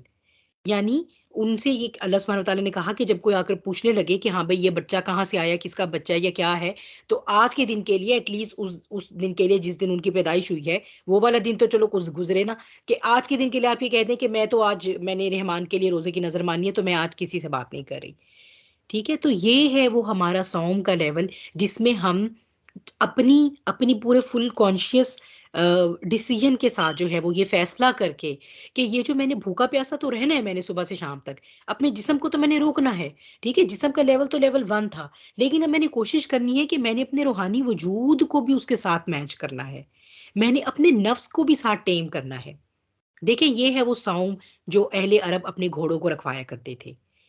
क्यों? क्योंकि वो अपने उस मूस और घोड़ों को लगाम डालते थे, उन्हें भूखा प्यासा रख के। तो यही वो सौम है लेवल 2, जहाँ पे हम अपने नफ्स के घोड़े को लगाम डालेंगे तो फिर ही हम लेवल 2 को अचीव कर सकते हैं। ठीक है? तो इसमें क्या होगा कि इसमें जो है वो हमने इस बात का ख़्याल रखना है कि हमारी आँख से, हमारी ज़ुबान से, हमारे हाथ से भी कोई गुनाह जारी ना हो। कोई ऐसा अमल ना हो जो अल्लाह सुब्हानहू व तआला को पसंद नहीं है। तो फिर जब हम जो है वो क्योंकि अगर हम सौम के लेवल पर नहीं हैं, सिर्फ़ सियाम के लेवल पर हैं, हमने रोज़ा तो रख लिया, ठीक है? लेकिन ये कि उठे भी सहरी के बाद हम सोए, फिर उसके बाद उठे, अम्मी को फ़ोन मिलाया, दोस्त को फ़ोन मिलाया, दूसरी दोस्त की बुराई की, उसको मिलाया, पहली की बुराई की, एक हमसाई से अगली हमसाई की बुराई की, एक रिश्तेदार से एक कज़न से दूसरे की बुराई की, जेठानी से देवरानी की, देवरानी से सास की और उसके बाद अम्मी को जो है वो सबकी बताई। और उसके बाद जो है वो फिर ज़ोहर पढ़ ली और उसके बाद जो है वो बैठ के एक बड़ा सर पे दुपट्टा लपेटा और उसके अपने जो है वो मैंने 1.5 पारा ख़त्म करना है, क्योंकि मैंने पूरा एक कुरान इस महीने में ख़त्म करना है, तो मैंने अपने पीरियड्स के डेज़ भी कैलकुलेट करने हैं ना, इसलिए मैं 150 पारा पढ़ूँगी। सुपारा पढ़ के उठे, बच्चों के ऊपर गुस्सा किया, फिर इफ्तारी बनाना शुरू हो गए, फिर असर पड़ी। तो इस तरह का जो सियाम हम रखते हैं ना, वो सौम के लेवल पर नहीं पहुँचता। अल्लाह सुब्हानहू व तआला कहते हैं, I have got nothing to do with it. वो जो झूठी बात पर अमल को नहीं छोड़ता या झूठी बात को नहीं छोड़ता, तो अल्लाह ताला को उसके भूखे प्यासे रहने की कोई हाजत नहीं है। सही बुखारी की हदीस है, मैंने डाली नहीं है, मैंने आपको वैसे मैं कोट कर रही हूँ। तो अल्लाह सुब्हानहू व तआला कहते हैं, I have nothing to do with this. तुमने लीगल लेवल पर इस दुनिया में तुम्हारा टिक हो गया है कि तुम सुबह से शाम भूखे रहे, लेकिन मेरे पास आओगे तो इसका कोई वज़न नहीं कायम होने वाला मीज़ान में। आऊज़ु बिल्लाहि मिन ज़ालिक। That is how this is so important कि हम लेवल अप करें अपने रमज़ान में खुद को लेवल अप करें, सयाम से सौम के लेवल पर जाएँ। तो इसलिए जो है वो और यही वो सौम है जिसके लिए अनलिमिटेड रिवॉर्ड है। अनलिमिटेड रिवॉर्ड है, ये जो मैंने आपके लिए जो हम वो हदीस नहीं पढ़ते कि रोज़ा जो है वो मेरे लिए है कि अल्लाह सुब्हानहू व तआला फरमाते हैं, हदीस कुदसी है कि अल्लाह सुब्हानहू व तआला फरमाते हैं कि रोज़े के सिवा जो है ना वो इंसान का हर अमल उसके लिए है। तो रोज़ा सिर्फ़ मेरे लिए है और मैं ही इसकी जज़ा दूँगा। यहाँ पर भी मैंने आपके लिए हाइलाइट किया हुआ है कि यहाँ पर भी इल्लत सियाम नहीं है। यानी वो अनलिमिटेड रिवॉर्ड जो हम सुबह से शाम भूखा रह के और उसके बावजूद झूठ, ग़ीबत, बदकलामी, गुस्सा कुछ भी ना छोड़ के ये समझते हैं कि हमें जो है वो बस अब तो अल्लाह से पता नहीं क्या रिवॉर्ड मिलना है, कौन-सा अनलिमिटेड रिवॉर्ड मिलना है। तो जी नहीं, वो सियाम पर नहीं मिलना, वो सौम पे मिलना है, क्योंकि आप अरेबिक देख लीजिए, जहाँ पर मैंने आपके लिए हाइलाइट की है इल्लत सौम, इल्लत सियाम नहीं है यहाँ पर। तो ये अल्फ़ाज़ ऐसे ही नहीं इस्तेमाल हुए होते। अल्लाह सुब्हानहू व तआला के कलाम का और फिर वही जो नबी करीम सल्लल्लाहु अलैहि वसल्लम की ज़ुबान से भी जारी हुआ है, इसका एक-एक लफ्ज़ इंतहाई जो है वो हिकमत के तहत डिज़ाइन किया गया है और तरतीब दिया गया है।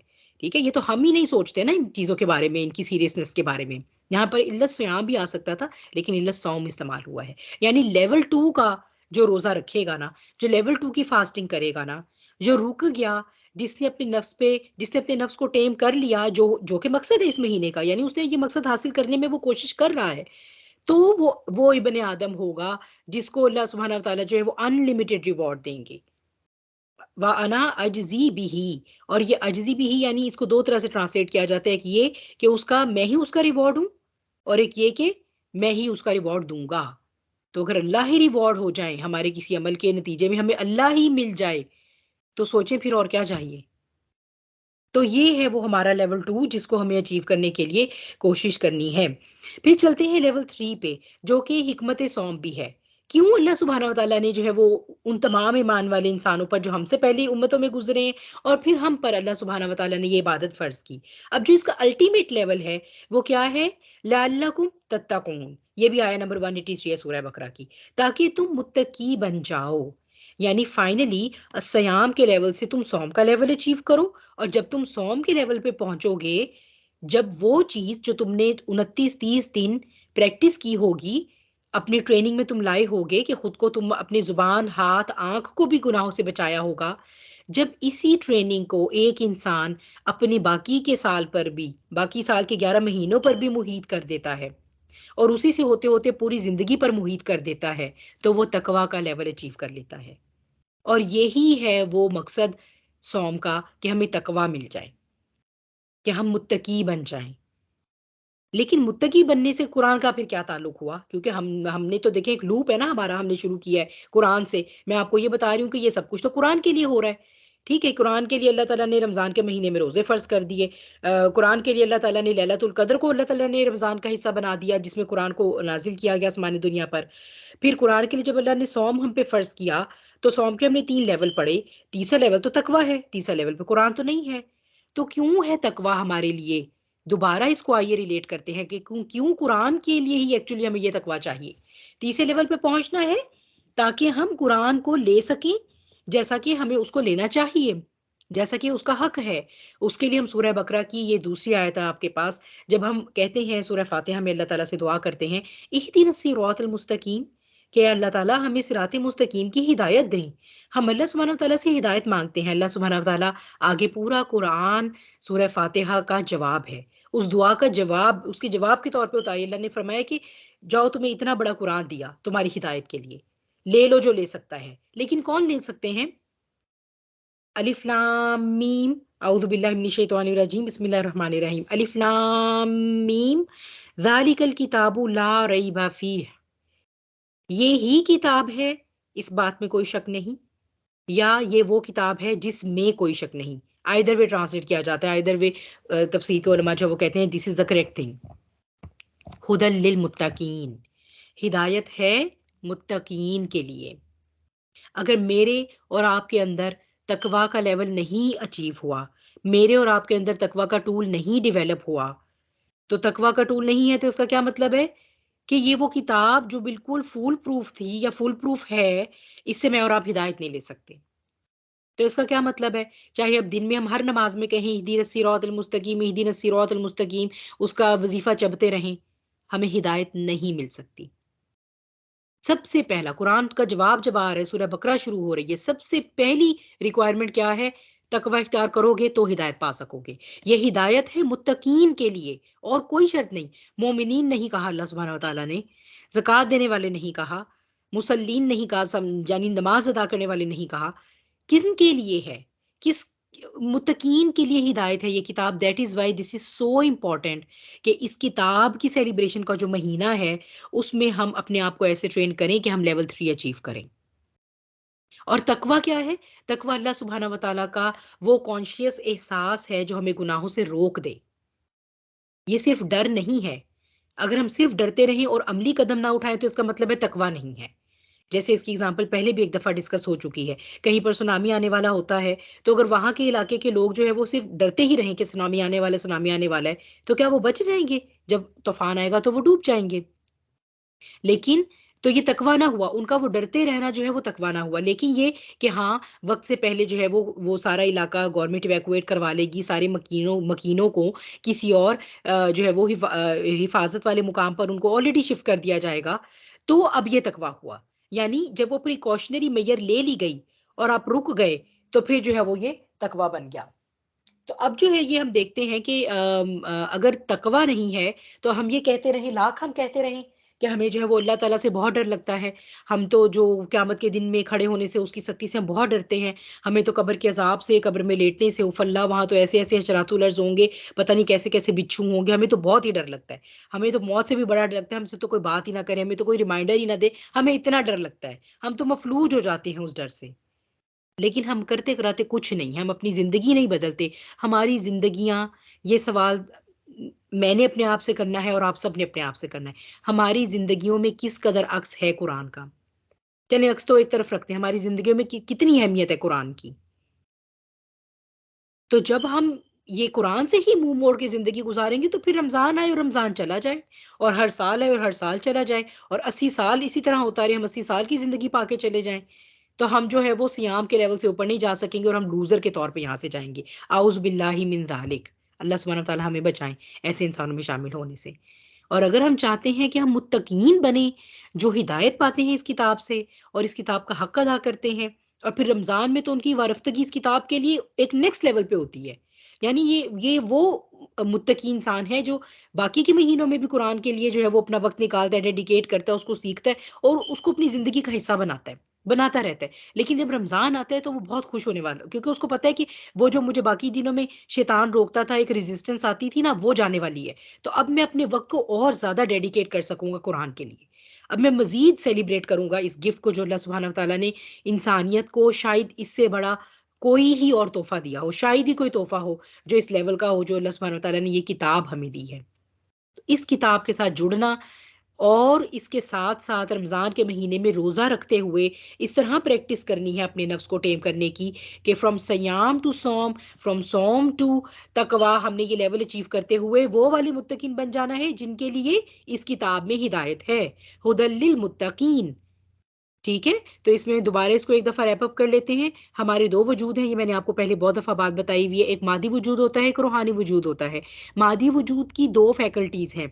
एक उसकी फ़िज़िकल अपीयरेंस होती है, एक इसका उसका इंटेलेक्चुअल कंपोनेंट होता है। यानी एक हमारा जिस्म है ज़ाहिरी और एक जो है वो हमारा यहाँ आप कह लें कि जिस्मानी ज़रूरियात है, और एक है हमारी अक़ली जो हमारा इंटेलेक्ट होता है, हमारी अक़ल होती है। और फिर उसके अलावा जो हमारा दूसरा वजूद है वो है हमारा स्पिरिचुअल बीइंग। फिजिकल अपीयरेंस या जैसे कह लें कि चलें मादी ज़रूरियात, खाना-पीना, रिप्रोड्यूस करना, अपनी नस्ल की बका, क्या ये सब वही नहीं है जो बाकी मखलूक़ात का भी तकाज़ा है? यानी कि जो आप कह लें कि जानवर भी ये सब तकाज़े रखते हैं, इसमें तो वो हमसे मैच करते हैं। तो फिर हम ये देखते हैं कि क्या जानवरों के अंदर इंटेलेक्चुअल कंपोनेंट होता है? शायद आपको लगे कि नहीं, जानवरों में तो नहीं इंटेलेक्ट होता, लेकिन जानवरों में इंटेलेक्ट होता है। इंटेलेक्चुअली भी जानवर अगर देखें तो आज को हम जानते हैं कि चिंपैंज़ीज़ और गोरिल्ला की जो स्पीशी है, इनका ब्रेन ह्यूमन ब्रेन से बहुत करीब है, इंटेलेक्ट के हवाले से। फिर हम देखते हैं डॉल्फिन को, ये वेरी वेल नोन एक फैक्ट है कि डॉल्फिन को जो है वो आप ट्रेन कर सकते हैं, बहुत सारे ट्रिक्स उसको सिखा सकते हैं। वो it is a very Avid learner, यानी एक लर्निंग या इंटेलेक्चुअल कंपोनेंट भी हमारा उनके साथ मैच करता है। फिर वो क्या चीज़ है जो हमें उस लेवल से उठा के तकवा के लेवल पर लेकर जाएगी, जो हमें उनसे डिफरेंशिएट करेगी, जो हमें जानवर से इंसान बनाएगी। अगर हम सिर्फ खाने-पीने से रुक जाते हैं, अपने नफ्स की कोई ट्रेनिंग नहीं करते, तो इसका मतलब है हम जानवरों वाला रोज़ा रख रहे हैं, जानवरों वाला सियाम कर रहे हैं। तो हमारा जो इंटेलेक्चुअल कंपोनेंट है, हमारी अकल जो कि जानवरों की अकल से तो बहरहाल ऊपर है, वो ये तकाज़ा करती है कि कम से कम हम सौम के लेवल पर तो पहुँचे। और फिर ये कि हम ये सब कुछ अपने इंटेलेक्ट से काम लेते हुए, देखिए उनका जो शऊर है वो उन्हें सिर्फ उनके बचाव के तरीके बताता है, जानवरों को मैंने कैसे दुश्मन से बचना है, मुझे भूख लगी मैंने कैसे शिकार करना है। इंसान का जो इंटेलेक्ट होता है वो उसे अल्लाह का शऊर दिलाता है। तो हमारा जो इंटेलेक्चुअल कंपोनेंट है, वो अगर हम अपना पूरी तरह यूज़ करेंगे, जब हम अल्लाह का शऊर रख कर एक रोज़े की इबादत को अपनाएँगे, तो वो सयाम से सौम में बदल जाएगा। और जब यही सौम हमारी पूरी ज़िंदगी पर मुहीत होगी, ये प्रैक्टिस तकवा में बदलेगी। यानी तकवा क्या है कि अब हम इस लेवल पे आ गए हैं कि अब हम रुक जाते हैं अल्लाह के डर से, हम रुक जाते हैं गुनाहों से, हम अपने आप को रोक लेते हैं, कंट्रोल कर लेते हैं। नफ्स का वो कंट्रोल जो हमने सौम के ज़रिए रमज़ान में हासिल किया, उसको अब हम बाकी महीनों में भी प्रैक्टिस करते हैं। तो ये है वो लेवल नंबर 3 जो हमें जानवरों से उठाकर इंसानों के लेवल पर लेकर जाता है।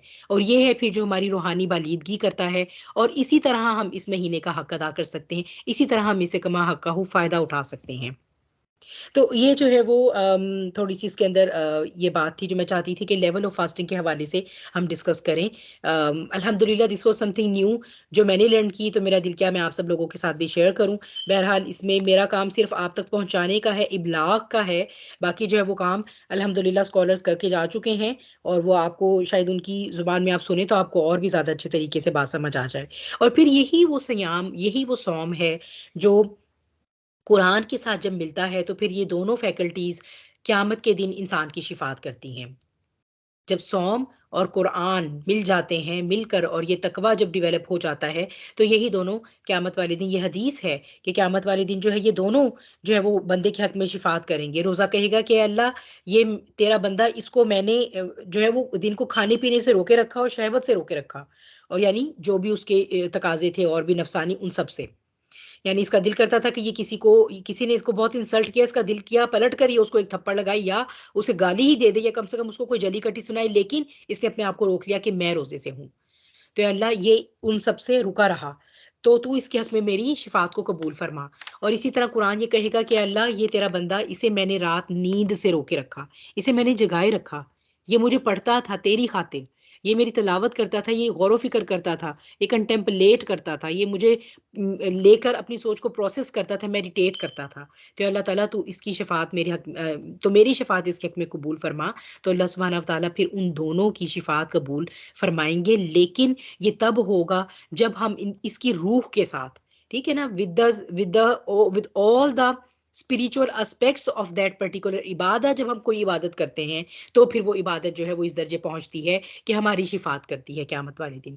अल्लाह सुब्हानहू व तआला हम सबको उन इंसानों में शामिल फरमाएं कि जिनके ज़रिए कि जो ऐसी इबादत लेकर जाएँ कि वो इबादतें जो हैं वो हमारे लिए वहाँ पर शिफ़ात का बाइस बने। कुरान से ऐसा ताल्लुक़ लेकर जाएँ कि वो कुरान हमारे लिए वहाँ पर शिफ़ात का बाइस बने। आमीन या रब्बल आलमीन। तो अब ये कुरान है क्या? कुरान को जो है वो ज़िक्रा कहा जाता है, ठीक है? ज़िक्र आपने ये कहा है, ये जैसे हम कहते हैं अला बिज़िक्रिल्लाहि तत्माइन्नुल क़ुलूब, तो ज़िक्र का लफ्ज़ कुरान में ही कुरान के लिए बहुत दफ़ा इस्तेमाल हुआ है, ठीक है? तो इसमें जो ज़िक्रा है, ये स्कॉलर्स कहते हैं कि ये 5 कैटेगरी जो हैं या 5 डेफिनेशन जो है वो ज़िक्रा की होती हैं। पहली बात है कि नॉलेज देना, ऐसी चीज का जो इंसान को नहीं पता थी, ठीक है? यानी जिक्र किस को कहते हैं? जिक्रा एक वो नॉलेज जिसे इंसान नहीं जानता था और वो उसको बता दिया गया। दूसरे नंबर में क्या है? रिमेम्बरेंस, यानी उसको नॉलेज तो था, उसे इल्म तो था उस बात का, लेकिन वो उस बात को भूल गया। तो फिर जिक्र या कुरान या जिक्र क्या करता है? वो हमें बार बार याद दहानी कराता है उस इल्म की। जब भी तो अल्लाह सुब्हानहू व तआला कुरान में कितना रिपीट करते हैं, वाकयात को भी रिपीट करते हैं, मैसेजेस को भी रिपीट करते हैं। एक जन्नत और जहन्नुम को ही आप ले लें तो कितना ज्यादा कितना ज्यादा दफा उनका जिक्र आया हुआ है और कितने मुख्तलिफ तरीकों से जिक्र आया हुआ है, ठीक है? तो यानी ये कि बार बार फिर उसको याद किया जाता है, याद करवाता है जो चीज हमें भूल जाती है। या फिर ये हो सकता है कि हमें कोई चीज याद है, हमें वो भूली भी नहीं है, हमें उसका इल्म भी है, लेकिन हम उसको इम्पोर्टेंट नहीं समझ रहे, हम अपनी जिंदगी में उसको इम्पोर्टेंस नहीं दे रहे। तो जिक्रा या अल कुरान क्या करता है? ये आपको इम्पोर्टेंस बताता है जिंदगी में, किस चीज की कितनी इंपॉर्टेंस है, किस चीज को प्रायोरिटी लिस्ट में कहाँ रखना है, ये हमें कुरान से पता चलेगा। ये हमें अज़िक्रा अल कुरान अल करीम जो है वो बताएगा, ठीक है? ये तीसरा है कुरान का काम, ये कुरान की डेफिनेशन। चौथे नंबर पे ये कि ये वो चीज़ है जो मेरे लिए भी बेनिफिशियल है, मैं आपको बताऊं तो आपके लिए भी बेनिफिशियल है, आप किसी को और को बताएं तो उसके लिए भी बेनिफिशियल है। यानी ये एक बहुत फायदेमंद नसीहत है। ये कोई दुनिया की किसी टूल की तरह का नहीं है कुरान कि अगर मेरे हाथ आ गया तो बस मेरा ही फायदा होगा, वो और किसी का फायदा तो नहीं हो रहा। ऐसी बात है, जो पैसे मैं कमाऊंगी वो तो मेरे हैं, वो मुझे भला दे रहे हैं, इल्ला ये कि मैं इतनी अच्छी हो जाऊं कि मैं उसे किसी और पे खर्च करूं, ठीक है? तो it is not like that. ये आप जितना डिस्ट्रीब्यूट करते हैं इसका उतना ही फायदा आपके लिए भी बढ़ता है, जिसे आप देते हैं उसके लिए भी बढ़ता है, और वो आगे भी जितनों में तकसीम करता है सबके लिए बढ़ता है। कहीं पे भी डिडक्ट नहीं होता, कहीं पर भी कम नहीं होता। तो चौथा क्या हो गया कि ये फायदामंद है। और पांचवें नंबर पर जिक्रा किसे कहते हैं? ये जिक्रा जो है ये एक रिमाइंडर है for life of the hereafter. जो हमारा अल्टीमेट पर्पस है, जो हमारी मंजिल है, सॉरी पर्पस नहीं कहना चाहिए, अल्टीमेट पर्पस तो हमारा कुछ और हुआ है, अल्लाह की रजा है। लेकिन जो हमारी अल्टीमेट मंजिल है, जो हमारी अल्टीमेट जिंदगी होने जा रही है, जो हमेशा फिर रहेगी, उसके बारे में हमें रिमाइंडर देने वाली को भी जिक्रा कहा जाता है, ठीक है? तो ये 5 कंपोनेंट मिलके कुरान के जो हैं वो ये कुरान को जिक्रा बनाते हैं। ये एक रिमाइंडर है जो हमें बार-बार रिपीट करता है अपने मैसेज को। इसीलिए हमें इसके पैगाम को समझना बहुत ज़रूरी है। एंड ऑल्दो ये रिपीट करता है, लेकिन हर दफ़ा जब भी मैसेज रिपीट होता है, ये उसमें एक नई हिकमत को लेकर आता है बाहर, एक नए पैगाम को लेकर आता है। हमारी मुश्किल के किसी एक नए सॉल्यूशन को बाहर लेकर आता है। हमारे लिए ज़िंदगी गुज़ारने के किसी एक नए ढब को लेकर आता है। हर दफ़ा हमें एक नई बात सिखाता है, लेकिन रेपिटेशन उसी मैसेज की होती है। This is what is the very एजाज़ ऑफ कुरान, इसलिए तो इसको मोज़ज़ा कहा गया है।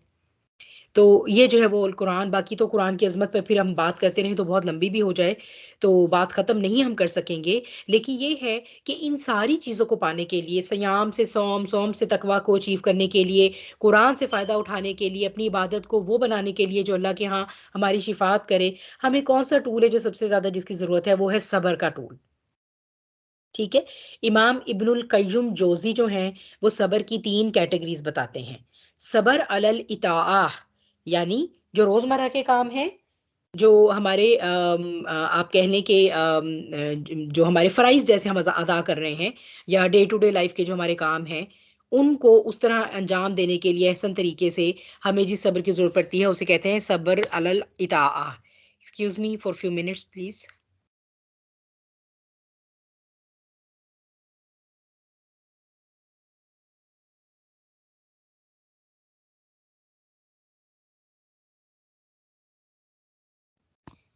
जी, औज़ुबिल्लाहि मिनश-शैतानिर-रजीम। तो हम बात कर रहे थे सब्र अलल इताअह, यानी कि जो हमारे रोज़मर्रा के फ़राइज़ हैं, उनको अंजाम देने के लिए, जो रोज़मर्रा की ज़िंदगी के काम हैं, उन पर जो वो हमें एक जो भी यानी उसके रास्ते में हमारे लिए प्रॉब्लम आ रही होती है, उस पर सब्र करने को सब्र अलल इताअह कहते हैं। फिर है सब्र अलल माअसियत, यानी गुनाह से रुक जाने पर सब्र। ठीक है? कि गुनाह की ख़्वाहिश पैदा हुई और बहुत शिद्दत से पैदा हो रही है, तो उसको लेकिन हमने नहीं किया, हम रुक गए। तो इस सब्र को कहते हैं सब्र अलल मासियत। फिर है सब्र अलल बला, मुश्किलात पर, आज़माइश पर सब्र। अच्छा, अगर हम सोचें तो हमें लगता है कि सबसे मुश्किल सब्र करना क्या है? आज़माइश के ऊपर सब्र करना सबसे मुश्किल लगता है ना? कहते चाहे जब कोई बहुत बड़ी-बड़ी आज़माइशें आती हैं, जैसे किसी का बहुत करीबी रिश्ता इस दुनिया से चला जाता है, कोई अपने किसी करीबी रिश्ते को खो देता है, किसी का ताल्लुक ख़त्म हो जाता है, नाराज़गी हुई, अलहदगी हो गई, या कुछ और इस तरह की कोई आज़माइश आ जाती है। लेकिन अगर हम अपनी पूरी ज़िंदगी को देखें, तो इस तरह की बड़ी-बड़ी आज़माइशें जो है ना, वो कम होती हैं। हमें ये लगता है सब्र अलल बला शायद सबसे मुश्किल काम है, लेकिन इमाम इब्नुल कय्युम जोज़ी के मुताबिक जो है ना, वो सब्र अलल इताअह actually is the main thing. आपने नमाज़ पढ़नी है रोज़ाना, आपको नींद आ रही है, रात में नींद पूरी भी नहीं हुई, देर हो गई थी, किसी का न्यूबॉर्न बच्चा था, वो रात 2 बजे सोई है, अब सुबह उठ के फ़जर पढ़नी है। ये जो सब्र करना उस वक़्त अपने नफ्स पे, अपने नफ्स को मनाना कि नहीं बहुत नींद आ रही है, बहुत ज़्यादा, लेकिन इस वक़्त नींद से उठकर नमाज़ पढ़नी ही पढ़नी है, ये है वो सब्र अलल इताअह। ठीक है। बच्चे बहुत ज़्यादा एक आज़माइश बने हुए हैं, लेकिन एक प्यार मोहब्बत से, एक हिकमत के साथ उनकी पेरेंटिंग करनी ही करनी है। उनके लिए एक मैंने ऐसी माँ बनना है, जो उनके लिए एक एक मीनार-ए-नूर हो, जिसकी तरफ वो लुक फॉरवर्ड कर सकें जब उनका कोई भी प्रॉब्लम हो, ना कि वो दूर भागें कि अच्छा माँ के पास गए तो डाँट पड़ेगी और वो गुस्सा हो जाएँगी, या हर वक़्त माँ के तो माथे पे तेवरियाँ ही पड़ी रहती हैं। तो ये इन जब बहुत वो तंग कर रहे हैं, हमारे लिए आज़माइश का बायस बने हुए हैं, तो उनके उस रवैये पे सब्र करते हुए उनको अ, एक शफ़क़त के साथ उनकी ट्रेनिंग करना, उनके पेरेंटिंग करना, ये सब्र है। शौहर के हुकूक अदा करना, एक सब्र के साथ ये सब्र है। जब नहीं भी दिल चाहता, तो किसी के लिए जो है वो अच्छाई कर जाना, किसी ऐसे ने जिसने हमारे साथ बहुत ज़्यादती की है कभी, तो उसके साथ अच्छाई करना, ये सब्र है। तो ये जो रोज़मर्रा की डीलिंग्स है ना, सब्र अलल इताअह, यही एक्चुअली सब्र हैं। और बिल्कुल यही सब्र का इत्तलाक जो है वो सौम की इबादत पर होगा, कि जब हम रोज़ा रख लेंगे, तो ज़ाहिर-सी बात है कि हमें गुस्सा आएगा, चिड़चिड़ापन होगा, भूख लग जाती है, तो वैसे ही जो है वो चिड़चिड़ापन बढ़ जाता है। फिर हम लोगों के बीइंग फीमेल जो हैं वो हार्मोनल इश्यूज़ भी होते हैं।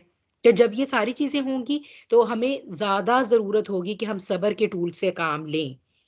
और अगर हम ये सब्र करते हैं, जिस तरह के करना चाहिए, इसको वो यूज़ हम कर लेते हैं, अपने आप को बार-बार रिमाइंडर देते हैं, तो फिर इंशाल्लाह हम तकवा का लेवल अचीव कर लेते हैं।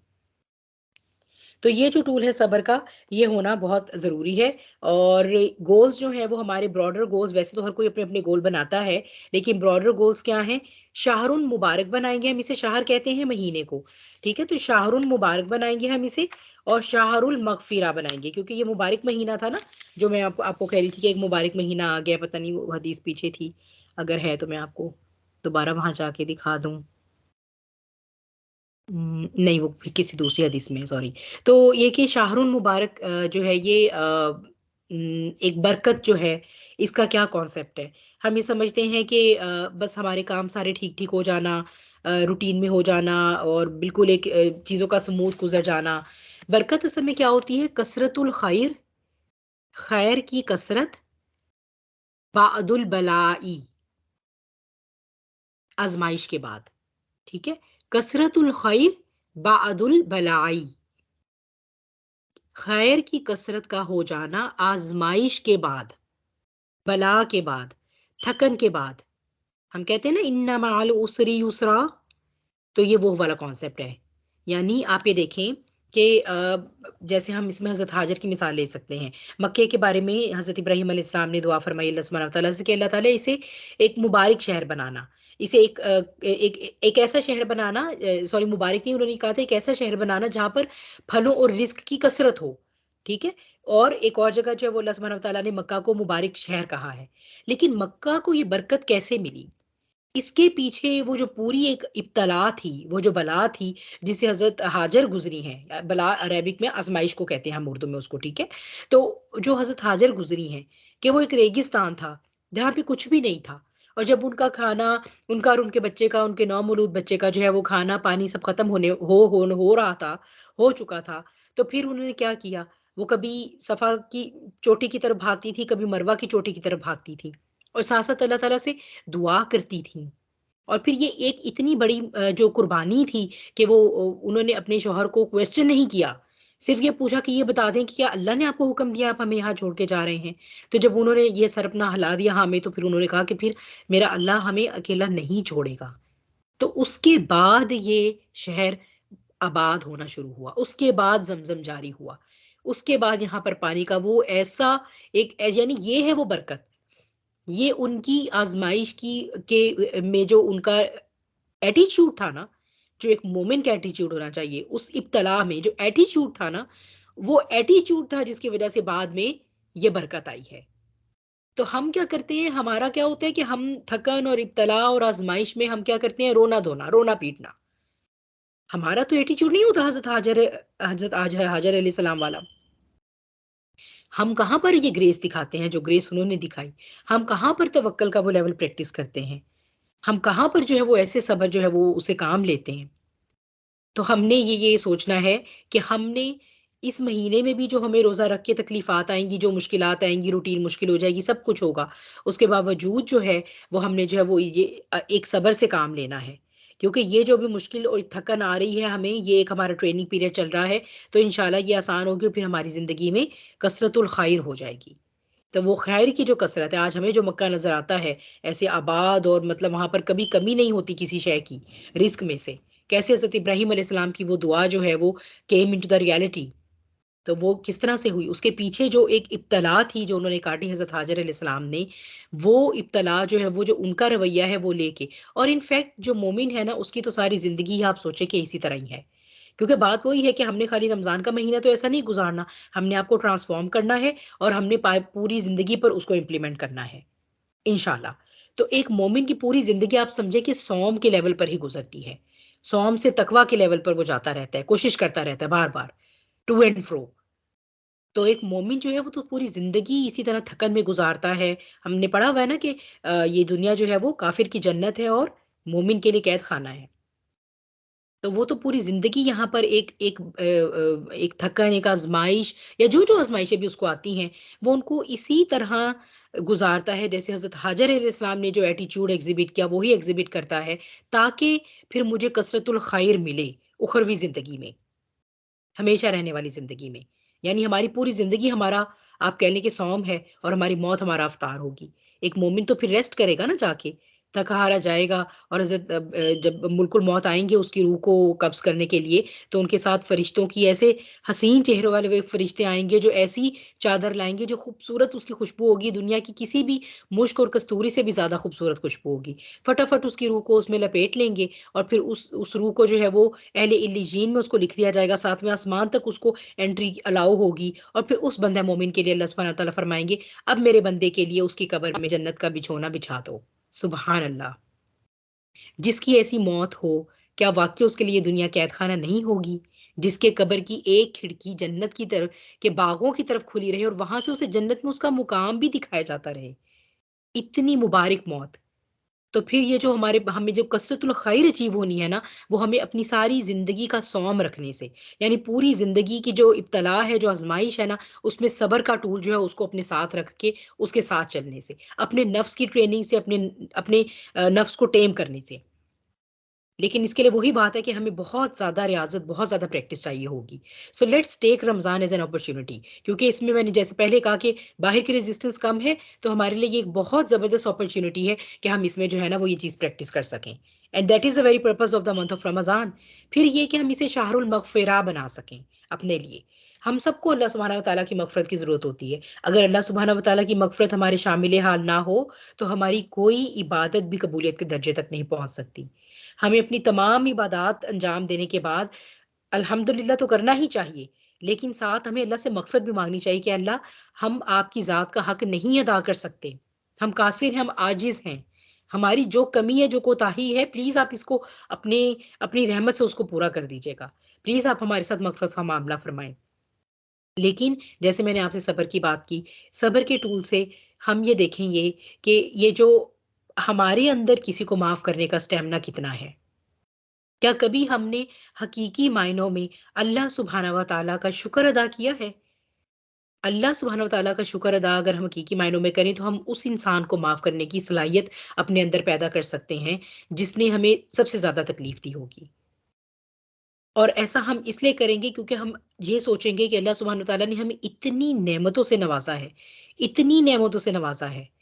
क्या होता हमारा एक हाथ ना होता, हमारी एक टाँग ना होती, हम देख ना सकते, हमारी ज़ुबान ना काम करती, हमारे कान ना काम करते। वो कैसी ज़िंदगी होती हम इमेजिन भी नहीं कर सकते। क्या होता कि हमारे सरों पे छत ना होती, हम इतने कंफर्टेबल किस्म के लाइफ़स्टाइल ना गुज़ार रहे होते। क्या होता कि हमें ऐसी परेशानी होती कि अगले वक़्त अपने बच्चों को क्या खिलाना है। हम पर तो जो आज़माइशें भी आती हैं, मैं तो कहती हूँ ये लग्ज़ूरियस आज़माइशें हैं हमारी तो। हमारी तो आज़माइशें भी जो है वो एक शर्मिंदगी आज़माइश के नाम पर, और हम फिर भी उस पर रोते हैं अगर हमें कभी कोई हमारा दिल दुखा जाता है, हमें किसी की तरफ से तकलीफ़ पहुँचती है। नो डाउट वो तकलीफ़ बिल्कुल एक्ज़िस्ट करती है। I am not invalidating the human emotions. मैं ये नहीं कह रही कि आपको वो तकलीफ़ या मुझे वो तकलीफ़ महसूस नहीं होती, लेकिन तकलीफ़ का महसूस होना ही आज़माइश को एस्टैब्लिश करता है। व्हाट इफ के जब हमें जिससे सबसे ज़्यादा तकलीफ पहुँची, हम अल्लाह सुब्हानहू व तआला की जो हमें बाकी मिलने वाली बेशबहा जो लामहदूद इनन्यूमरेबल जो हमें नेमतें मिली हैं, उनके शुक्राने के तौर पर हम जो है वो उस इंसान को माफ़ कर दें और दिल से माफ़ कर दें। और ये जो माफ़ करना है, ये हमारे लिए खुद हमारे अपने जो दिल के अवारिज़ हैं ना, उनके लिए बहुत हीलिंग लेकर आता है। लेकिन ये सारा स्टैमिना पैदा होगा जब हम कुरान पे रिफ्लेक्ट करेंगे। जब कुरान की आयत हमें इस दुनिया से उठा के आलिम बाला में ले जाएँगी ना, तो हमें पता चलेगा ये दुनिया कितनी छोटी थी, कितनी आर्ज़ी थी, कितनी हकीर है। फिर हमें ये नज़र आएगा कि वहाँ के तो रिवॉर्ड्स ही इतने बड़े-बड़े हैं। तो फिर जो है वो हमारे अंदर ये हौसला पैदा होगा कि हाँ, जब हम अपना गोल ऊँचा रखेंगे कि हाँ, अब मैंने अल्लाह की रज़ा हासिल करनी है, और हमारा जो अल्टीमेट हाईएस्ट गोल जो है वो क्या हो सकता है इंसान का? क्या अल्लाह की रज़ा से भी ऊपर अल्लाह का दीदार। सोचिए कि हम उन इंसानों में शामिल हों जो उसका दीदार करें, हमारी आँखें उसको देखें। किसको? रब्बुल आलमीन को। जिसने ये जन्नत और जहन्नुम बना दी, जिसका तज़किरा करते ही हम जो है वो फ़ासले नहीं नाप पाते, और हम उनकी मैग्नानिमिटी को हम उनको उसका अहाता नहीं कर पाते। सोचिए उस रब्बुल अज़ीम का दीदार करना, ये हमारा जो है वो मकसद-ए-हयात होना चाहिए, और ये हमारा गोल होना चाहिए। तो जिनके गोल ये हों, यानी जब हम जिस पल हम उसे देखेंगे, मैं तो सोच भी नहीं सकती, मैं तो बयान ही नहीं कर सकती। उस वक़्त तो इंसान ना ज़मानो-मकान में होगा, ना कौनो-मकाम में, ना जन्नत, ना जहन्नुम, क्या किस चीज़ की इम्पोर्टेंस रह जाएगी, आप सोचें? जब उसको एक दफ़ा देख लेंगे, जब उसका दीदार हो जाएगा तो। तो जब अगर हम इस उस लम्हे के लिए जिएँगे ना अपनी ज़िंदगी, तो फिर ही होगा कि हम सब्र को प्रैक्टिस कर सकेंगे। वरना हमारे अंदर इंतकाम का जज़्बा रहेगा कि इसने मुझे ये कहा था, इसने मेरा यूँ दिल दुखाया था, इसने मेरे फलाँ वक़्त पे मेरा साथ नहीं दिया था, उसने मेरे फलाँ वक़्त पे फ़ोन नहीं किया था, इसने मेरी खुशी-गमी में मुझे भुला कर रखा था। फिर हम इन चीज़ों में अपने आप को एंगेज करके रखेंगे। लेकिन जिस जिस मुत्तकी की नज़रों में अल्लाह सुब्हानहू व तआला के दीदार का गोल हो रहेगा, वो ही वो मोमिन है, वो ही वो मुत्तकी है, जो अपने नफ्स को टेम कर पाएगा। तो अब इसमें ये है कि आप उसके अंदर क्या इबादत करें और आप उसको किस तरह अचीव करें, किसी ने कुरान को लेकर क्या गोल बनाना है, ये तो हम सबके फिर एक इंडिविजुअल कैपेसिटी और सलाहियत है उसके हिसाब से था। वैसे भी मेरा ये जो है वो इसका मकसद आपको कोई प्लानर देना नहीं था। प्लानर वैसे भी कोई बहुत दसियों एग्जाम के जो है वो आजकल हमें डिजिटल मीडिया की वजह से जो है वो हमारे मोबाइल्स पे, व्हाट्सएप पे और डिफरेंट ग्रुप्स में रोटेट होते हैं और बहुत सी टिप्स मिल रही होती हैं। तो लेकिन मैं उसके पीछे जो अंडरलाइंग प्रिंसिपल्स थे, जो अंडरलाइंग फ़िलॉसफ़ी थी, वो मैं चाहती थी कि आप लोगों के सामने रखूँ ताकि इसकी अहमियत वाज़ेह हो जाए। वरना आप और मैं अस्तगफिरुल्लाह की 1 लाख या करोड़ दफ़ा की तस्बीहात भी करके निकल जाएँगे रमज़ान से without being ट्रांसफ़ॉर्म्ड into a Muttaqi, तो फिर वो तस्बीहात जो है वो कोई वज़न कायम नहीं करने वाली है मीज़ान पर। तो बात ये है कि जब हम अल्लाह का ज़िक्र करें तो हम इतने माइंडफुल हों, हम इतने माइंडफुल हों कि हमें यही लगे कि हम जो सब भी कर रहे हैं ये इसलिए कर रहे हैं क्योंकि हमें अल्लाह की ज़ात चाहिए। हम उससे नीचे अपने अजर पे कॉम्प्रोमाइज़ नहीं करते। अना अजज़ी बिही, हमें तो सिर्फ़ वही, हम तो सौम इसलिए रख रहे हैं, हम तो इसलिए सौम प्रैक्टिस कर रहे हैं ताकि हम तकवा पे पहुँच जाएँ, ताकि हमें अजर में वो मिल जाए बस। इससे कम अजर जो है उसके ऊपर हम बार्गेन नहीं कर सकते, लेकिन उसके लिए जो है वो अल्लाह सुब्हानहू व तआला को हमें भी जो है वो एक मोमिन बंदा बन के हमें सबमिट करना पड़ेगा उसकी रज़ा को। तो ये था सारा जो रमज़ान का मैं आपके साथ डिस्कस करना चाहती थी और शेयर करना चाहती थी, जो मैंने सीखा। जज़ाकुमुल्लाह खैरन कसीरन कसीरा। आप सब लोगों का जॉइन करने का मैं सेशन को पहले क्लोज़ कर देती हूँ और उसके बाद जो है वो हम आपस में एक-दूसरे के साथ शेयर कर सकते हैं कि और कौन-कौन सी टिप्स हैं, किसके रमज़ान के कौन से गोल्स हैं। कोई किस तरह से दूसरी बहनों को बताना चाहती हैं कि वो क्या ऐड करें या क्या करें या वो कैसे देख रही हैं रमज़ान को। तो ये सब हम अपनी फीलिंग्स इंशाल्लाह फिर उसके बाद शेयर करते हैं। अऊज़ु बिल्लाहि मिनश शैतानिर रजीम, बिस्मिल्लाहिर रहमानिर रहीम। वल अस्र इन्नल इंसाना लफ़ी खुस्र इल्लल लज़ीना आमनु व अमिलुस सॉलिहाति व तवासौ बिल हक़्क़ि व तवासौ बिस सब्र। अल्हम्दुलिल्लाहि रब्बिल आलमीन।